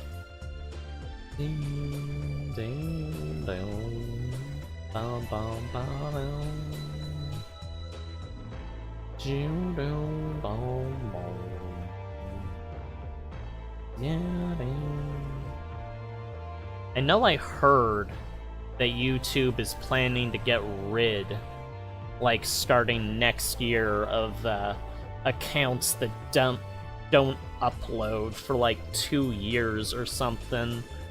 But then they went back and said that, like, oh, we're not going to do that to ones that have videos on them. But it's like, if that's the case, why are you saying, like, 2 years of not being active, because that would imply that they had put videos on, unless they're just planning to get rid of accounts that don't have anything on them and never had anything on them. But then there wouldn't be that, like, 2-year time limit thing in the initial description. So I'm kind of waiting to see if YouTube is gonna try getting rid of people that do have content but haven't updated in that long. I'm always keeping my cards close to my chest when it comes to YouTube. Not always looking with one eye open at them. I find this site obviously very good for putting things on, but at the same time, I don't ever really trust YouTube. I always kind of brace myself for whatever they meddle around with.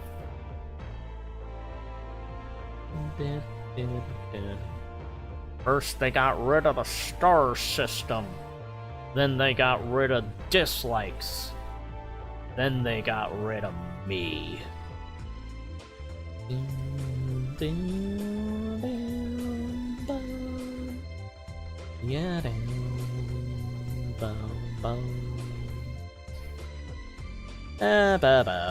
Such is the way of the internet. The internet and corporate investment manipulating things as time goes on. You always gotta get in the early years of something before it becomes like world overtaking levels of investment from the populace. Those are the years that, like, it's always the most fun when it comes to creation. After that, it just becomes a flood of people just repeating the same things over and over and just doing what everyone else does and stuff. Obviously, there's always those that are going to be interesting to see and follow, but for the majority, a lot of them are very lackluster when it comes to, like, creativity or the drive to be all that different and unique. Or the drive to just make good stuff in general. And just wave a few dollars in front of some of them and they'll dance whatever dance you want them to.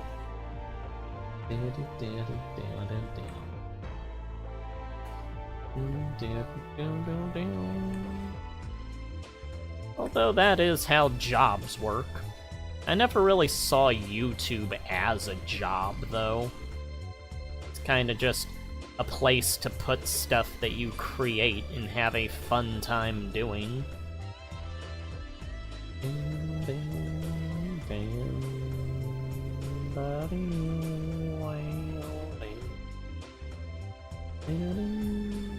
It would be nice to make money from YouTube, but I've never really seen that as, like, all that reliable.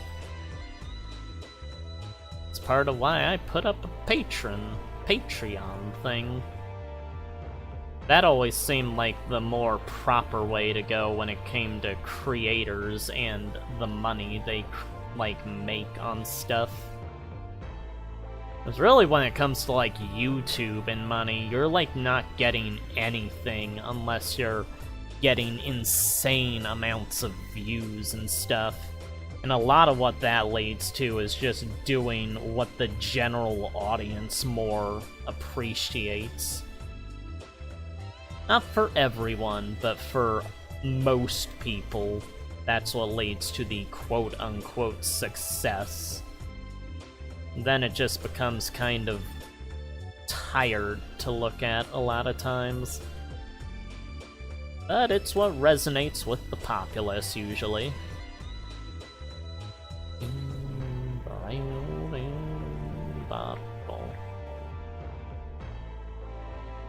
One video I quite enjoyed recently was, I believe it was Stray Fox. They always do great documentaries on, like, video games. And they did, what was it? Secret of Mana and Chrono Trigger, the making of those games, and how it ties into, like, the, other stuff going on with, like, Square and all that. It was kind of funny.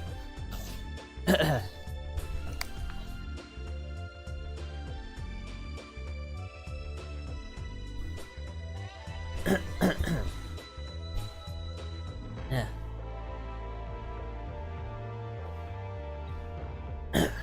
Sorry, I have something in my throat.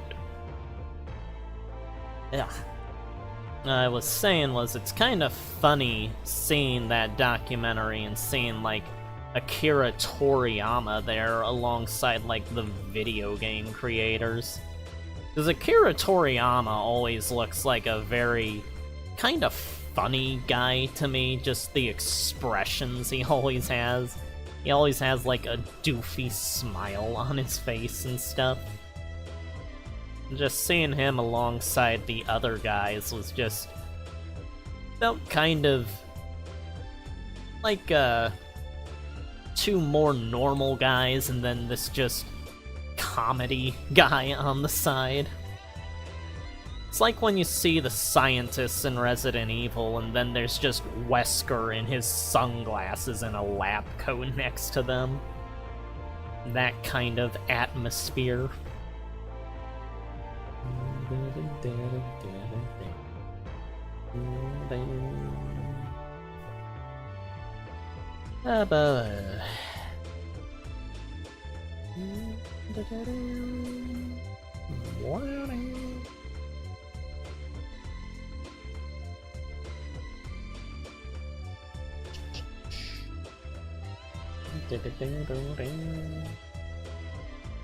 Yeah, we still got the blood streaming along Doko's arm here. Despite the injuries Doko sustained, he is still moving around very fast. For a normal person, this would probably be like... they'd probably just be having their body give out at certain points, but Doko really does not give up. You can batter him and break his bones to powder, and he's still going to try to come after you.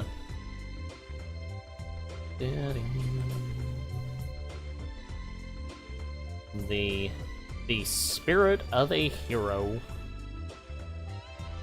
Of heroes and legends. Yeah,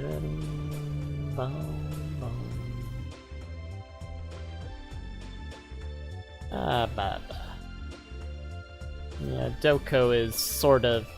He runs into the claw, who, like, spins around real quick here, like he's sort of twirling around to keep track of Doko. Then when Doko decides to strike, he's alert enough that he is able to, like, turn and catch Doko with his claw to flip him over as he runs. And now we gotta deal with all these speed lines and stuff and mixed into the blacks here. Gotta determine which is a black shape and which is just supposed to be line work. It's not too hard. I think I've drawn it all out well enough to be able to keep track of it.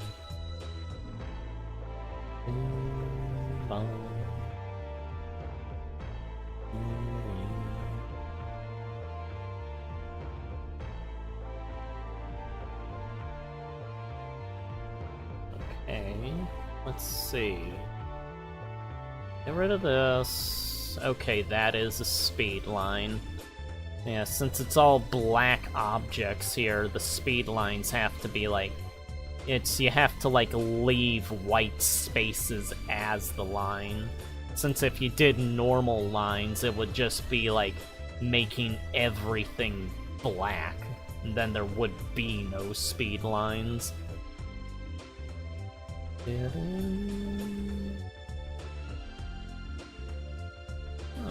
Alright, that wasn't too bad.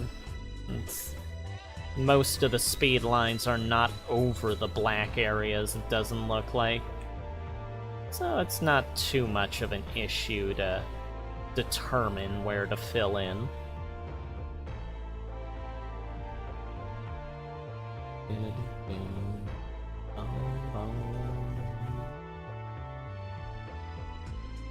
Go.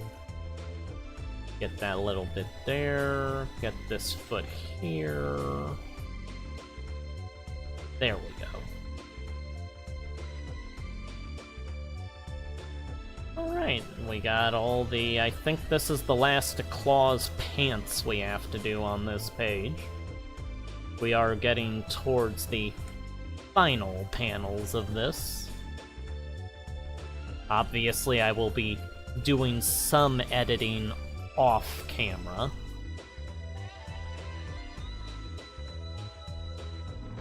Bow, bow.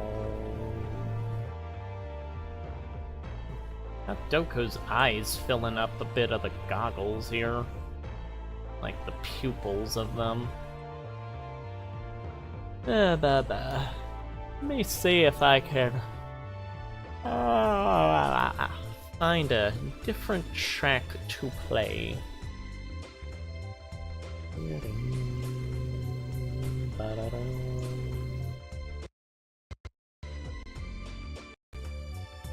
Or let me see if I can glitch up the noise.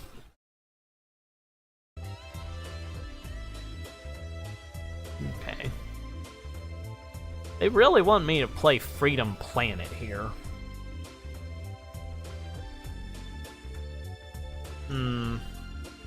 Huh.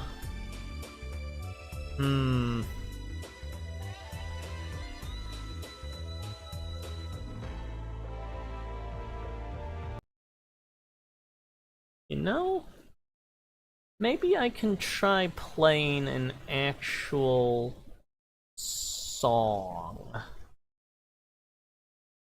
Should I give that a shot? Am I going to get murdered for doing this by the YouTube overlords? Perhaps. Perhaps I will.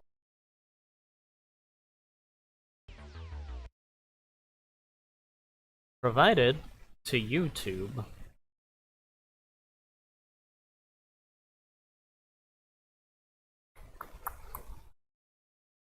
Actually...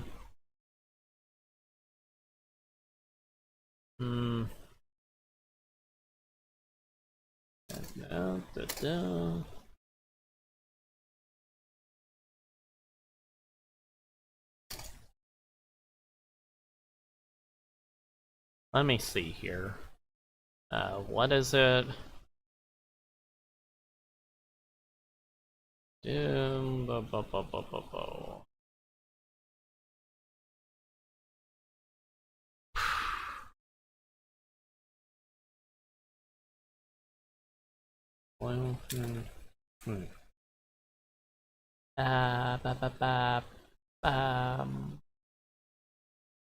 Okay. Okay. Alright, I think I'll try this one.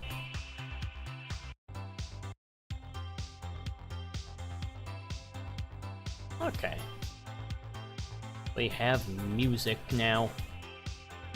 Again, 85 again, 85 again. If this gets the video suspended or blocked, I'll just have to go in after and chop the part out and then probably lose the chat so no one can see what anyone said when they watch it later. But for now, we have a song that's playing, actually.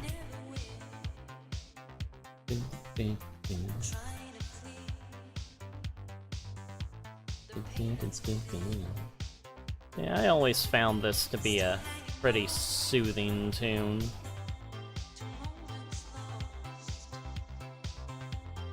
Trying to carry on, no matter the cost. There's one thing that makes me feel alive when you're by my side. Yeah, this always makes me think of just like a credit sequence to a movie or something. Shut out all the worries, stay away for a while. It's back then. It's 85 again. Hopefully this will be alright to have as background music. I don't really care though. It's just whatever. 85 again. If nothing else, we have Edward singing along to help throw off the YouTube detection programs.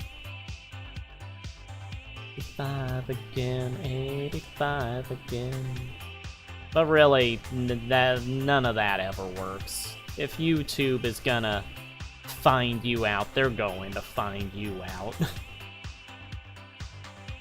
5 again, 85 again. No, I remember I did like I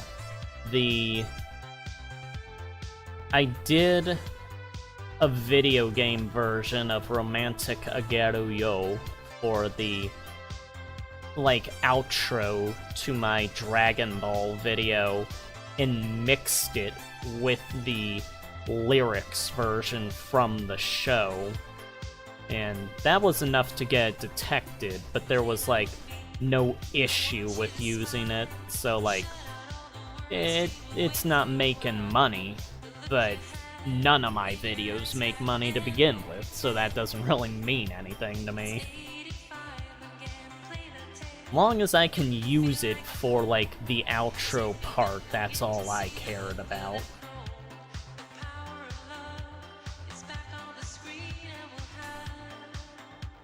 It's 85 again. Which I guess that means I could play Romantic Ageru Yo on here, but I don't. I should probably not tempt YouTube more than they're already inclined to shut things down. Again, 85 again.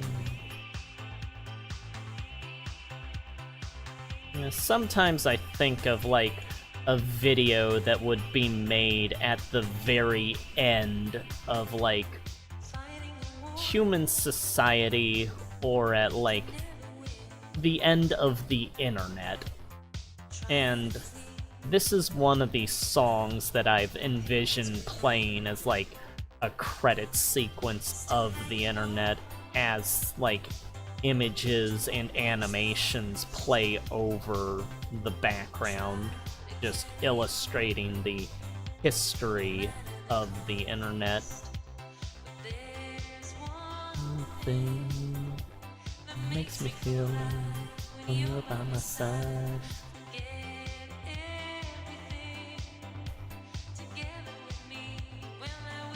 Okay. When you smile, shut out all the worries, stay away for a while.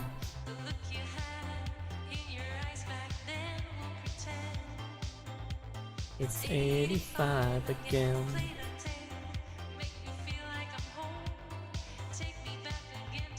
I have so many tracks I wish I could play during these streams that I know would not be allowed to be played here.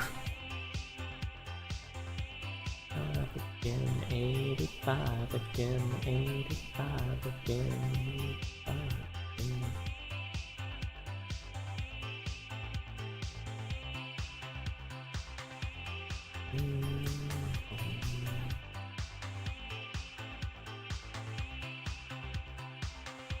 Okay, we got the dokos done there, so I think we only have one doko left, and we have 2 upper body claws left, which just means his eyes. Oh, and we have a foot of doko.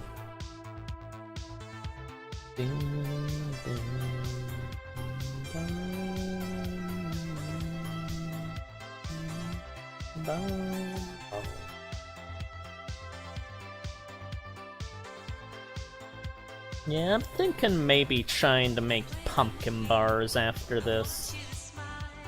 Shut out all the worries and away for a while. Look, you had your eyes back then.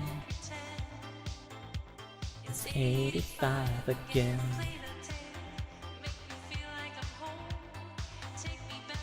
See the look in your eyes.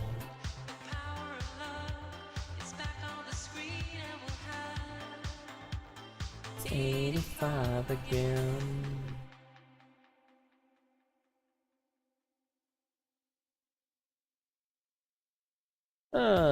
Well, if this video does run into problems and chat is not able to be shown after the stream is over, for everyone that was not here initially, the people we had in chat today were Jacob Wiggle, G-Star, and Daniel Bowyer. We may have had a couple of others, but I can't remember right now. It's just the most recent names I can see on the chat.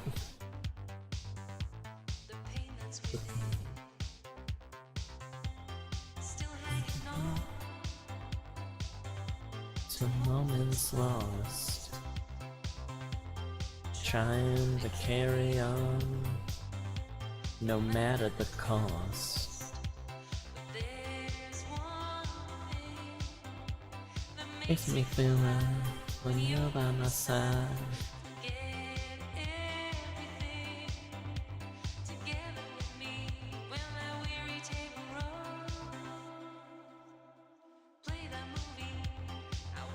Smile, shut out all the worries, lean away for a while. Your eyes back then, it's 10. It's 85 again.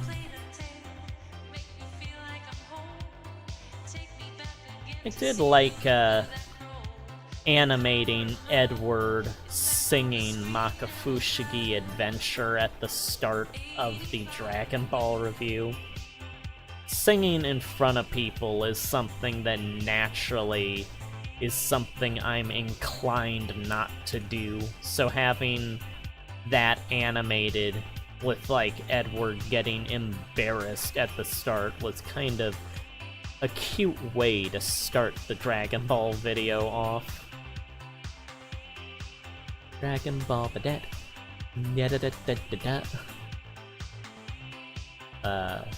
Dragon Ball. Then the actual music for the show starts playing. I always try to come up with, like, fun ways to start each video. Always try to have it be a nice little animated segment to capture the attention and properly lead into things.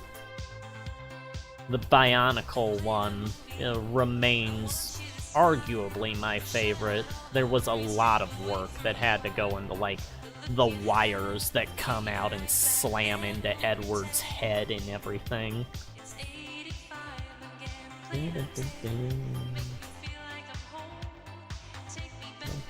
See the look in your home. But enough endangering the viewing of the video. We should probably get off of this to get a more royalty-friendly track playing, such as a commercial for Harbor Freight. We'll skip that and move on to something that is more of actual background music.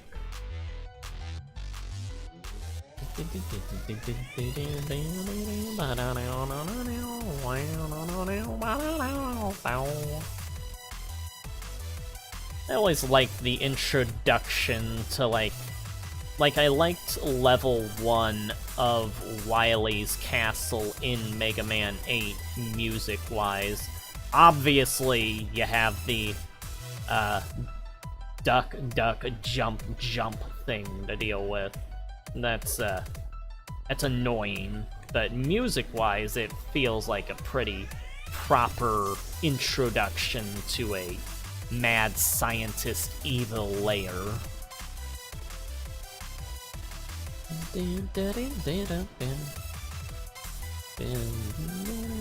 Jump, jump, slide, slide, jump, jump, slide, slide. The words that nightmares are made of. It was just always so sad to me that they went back to 8-bit after Mega Man 8. Like, it looked so good by Mega Man 8. And I know why they did it, but I don't gotta like it. There was no excuse to me to go back to making it look bad after Mega Man 8. Mega Man 9 is a fine game, it's fun as hell, but visually, such a disappointment to me.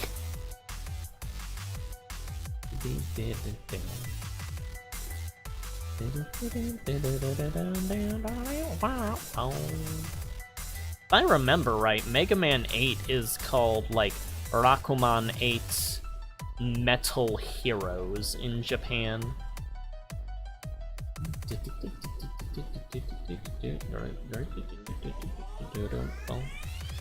I really need to record the translation that Wendy did for Mega Man 8. Don't want to chance their stuff getting taken down again before I can get that. I think I have their translation of Day of Sigma. Wendy always was great because they do like more proper translations of video games in the Japanese versions. Whereas when you switch it to Japanese for when you play the American versions of games, usually all it does is just switch the, like, voices and does not switch what the text is saying that the characters say, which leads to inaccurate subtitles, because it's just showing the English script and not the original Japanese dialogue that's been translated. If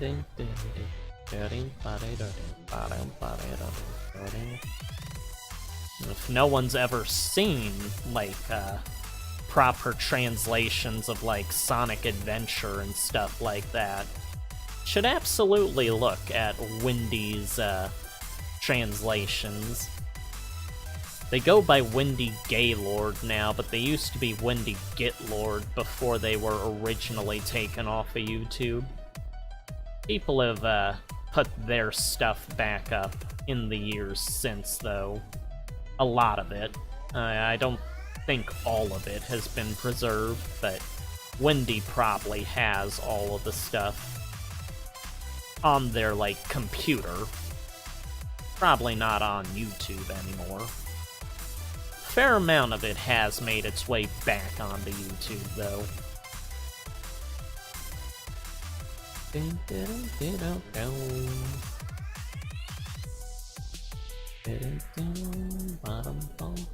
We are on the final Toho-Foko.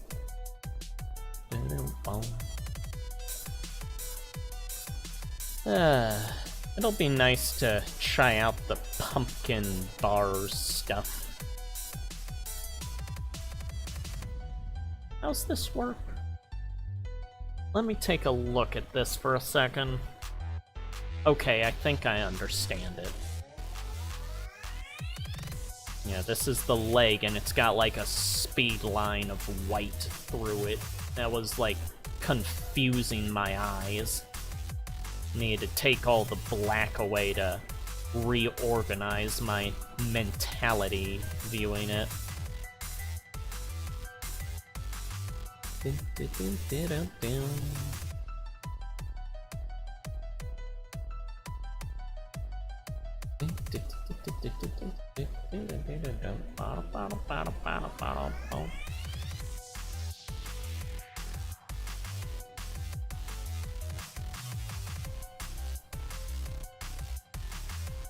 Yeah, Doko is still going at it. You may break him, you may beat him, but he is still going to try. Which, health-wise, is not exactly the best for him all the time. But, as long as he is getting his goals reached, that is what he cares about. And what a lot of people usually care about that are dedicated to something. The health of the person, once the person becomes invested enough in what they are interested in, a lot of times becomes secondary to what their desires aside from themselves is.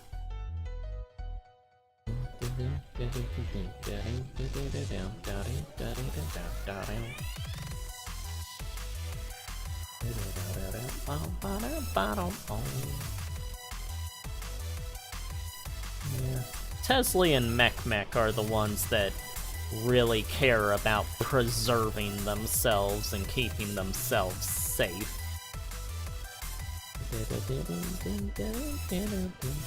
They are more selfish characters than Doko, like, by far. So that makes sense for them. There are certain villains in the series, though, that certainly will sacrifice a bit of their own well-being to accomplish what they set out to do.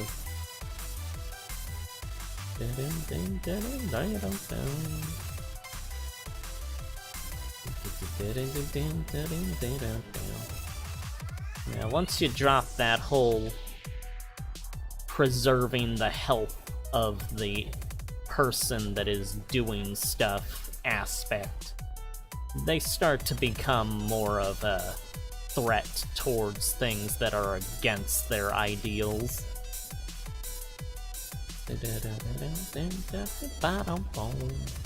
It is getting dark now, no thanks to that daylight savings time. Really do not care for that, that part of how our world works.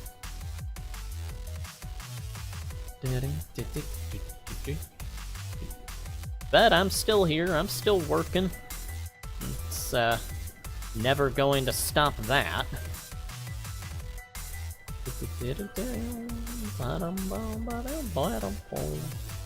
Actually, do I even just... No, I'll leave a little white line to separate it out a bit. There we go.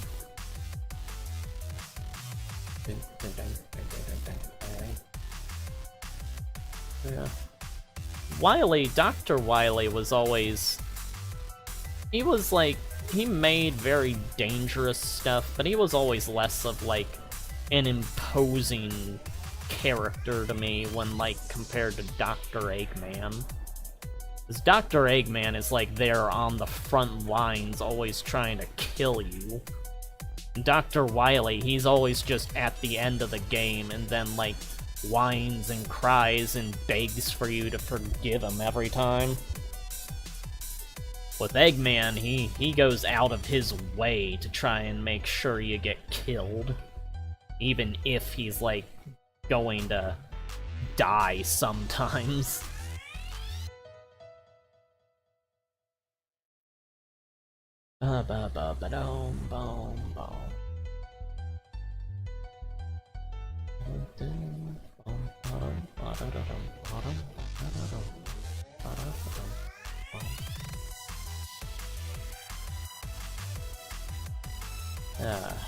Oh, I still have a banana.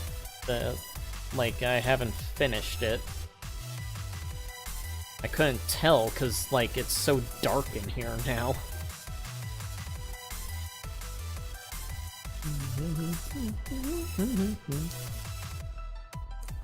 Yeah, I still see some color in the sky between the blinds, but not much.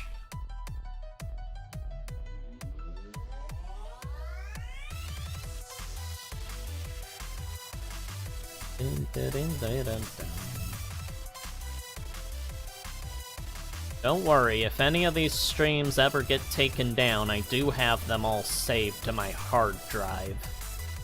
And, the videos are not going to...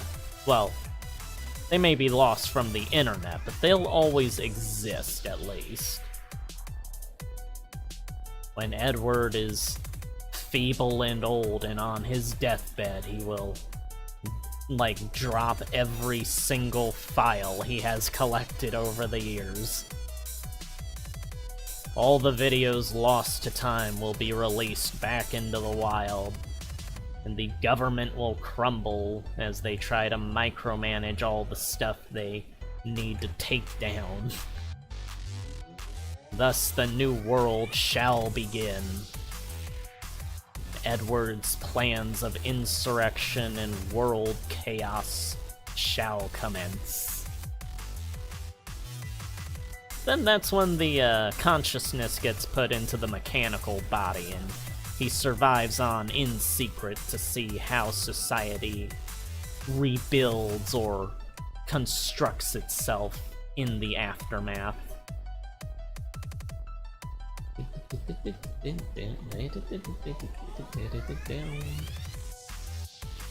Yeah, I don't have anything that's like government secrets or anything. Not yet, at least. But with that amount of stuff being put back online, let's see if we can at least shut down the country for a day or two.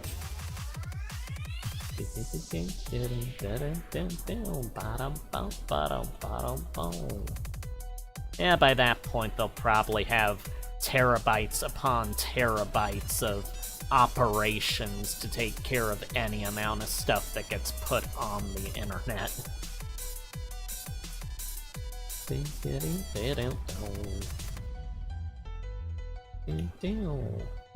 I'm not saying I will, but I may put all of my comic pages up for free at the end of my life for however long it'll be allowed to be on there for people to just collect.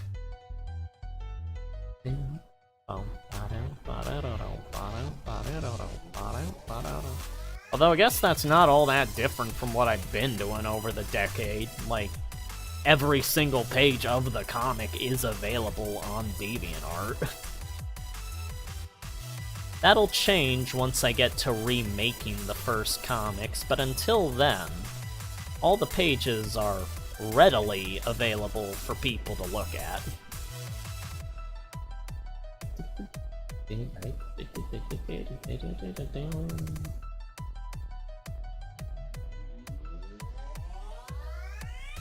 I'm so hungry.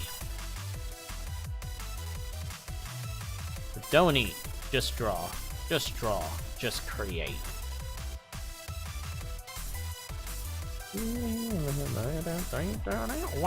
Wow. I haven't seen Masasa around lately. I know she was there for my birthday, but it's been a couple of weeks since then.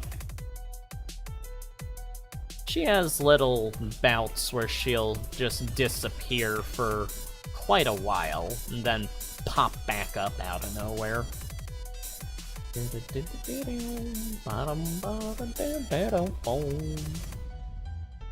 Now, what's this eye supposed to look like?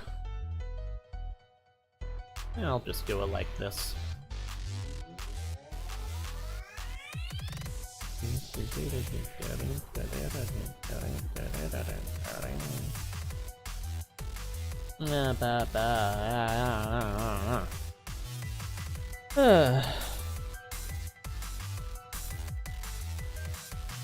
Well, we only have one arm left to do. Oh wait, we have to do the little strands of hair here, and his part of the vest that's down here below the strands of hair.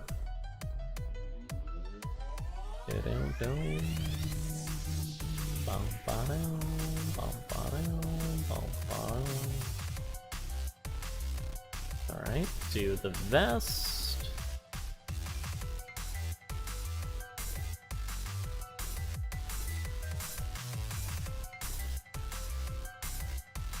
Yeah, if I were to do a cartoon of Marvel, I would probably have the series start out looking like... Well, I'd either have the series start out looking like, or have it remain looking like the 60s, for, like, the things that the people would wear. Because it always felt kind of weird having things be, like, more modern looking as things went on in Marvel Comics. So I'd probably have, like, the gangsters and everything still dress up in suits and hats and stuff.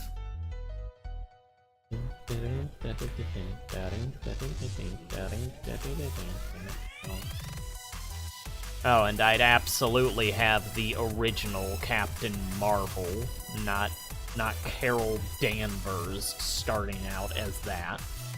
She'd probably be the Captain Marvel by the end of the series, but I'm going, if I were to do a Marvel show, I would do things in order, not just throw in all the new stuff, as if it always been that way. Going to have Nick Fury start as White Nick Fury, and then his son will be Nick Fury Jr., the Black Nick Fury, and all that.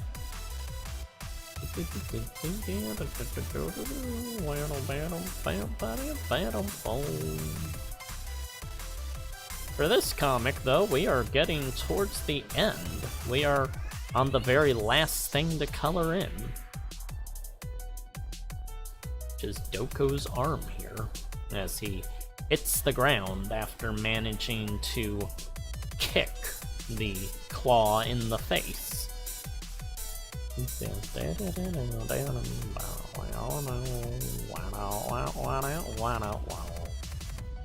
Yeah, for those that have not seen previous pages, the claw was flipping Doko around a bit towards the earlier parts of this final fight, and he tries to do it again here, but this time Doko is ready and, like, just smacks him in the face with his foot when the flipping happens, allows him to drop back to the ground instead.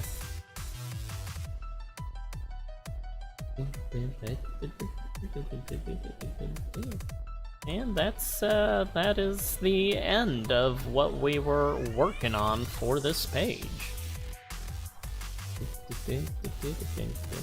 So, let's raise the opacity and zoom back out. And then we can get a good look at everything. Obviously, I still have to fill in the crowd over here, but that'll be off screen.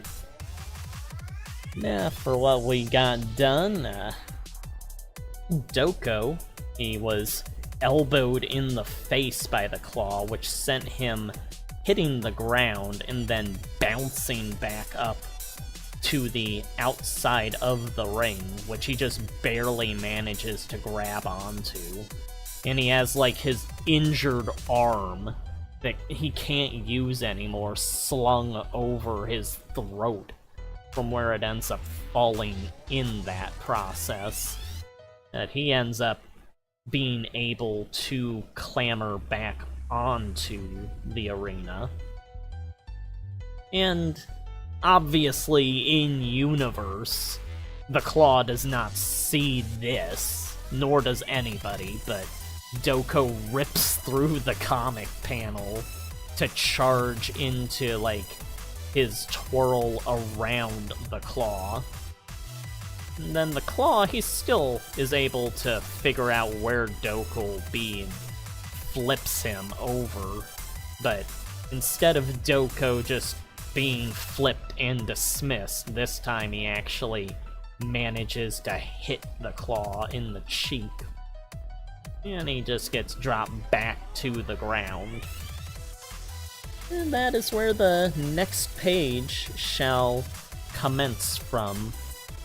But for this page, we have finished it. At least what I'm going to do on screen here. So, this is the ending of this page. And I am going to probably go make some pumpkin bars to go eat. So, thank you all for tuning in, and I guess I will be seeing you later.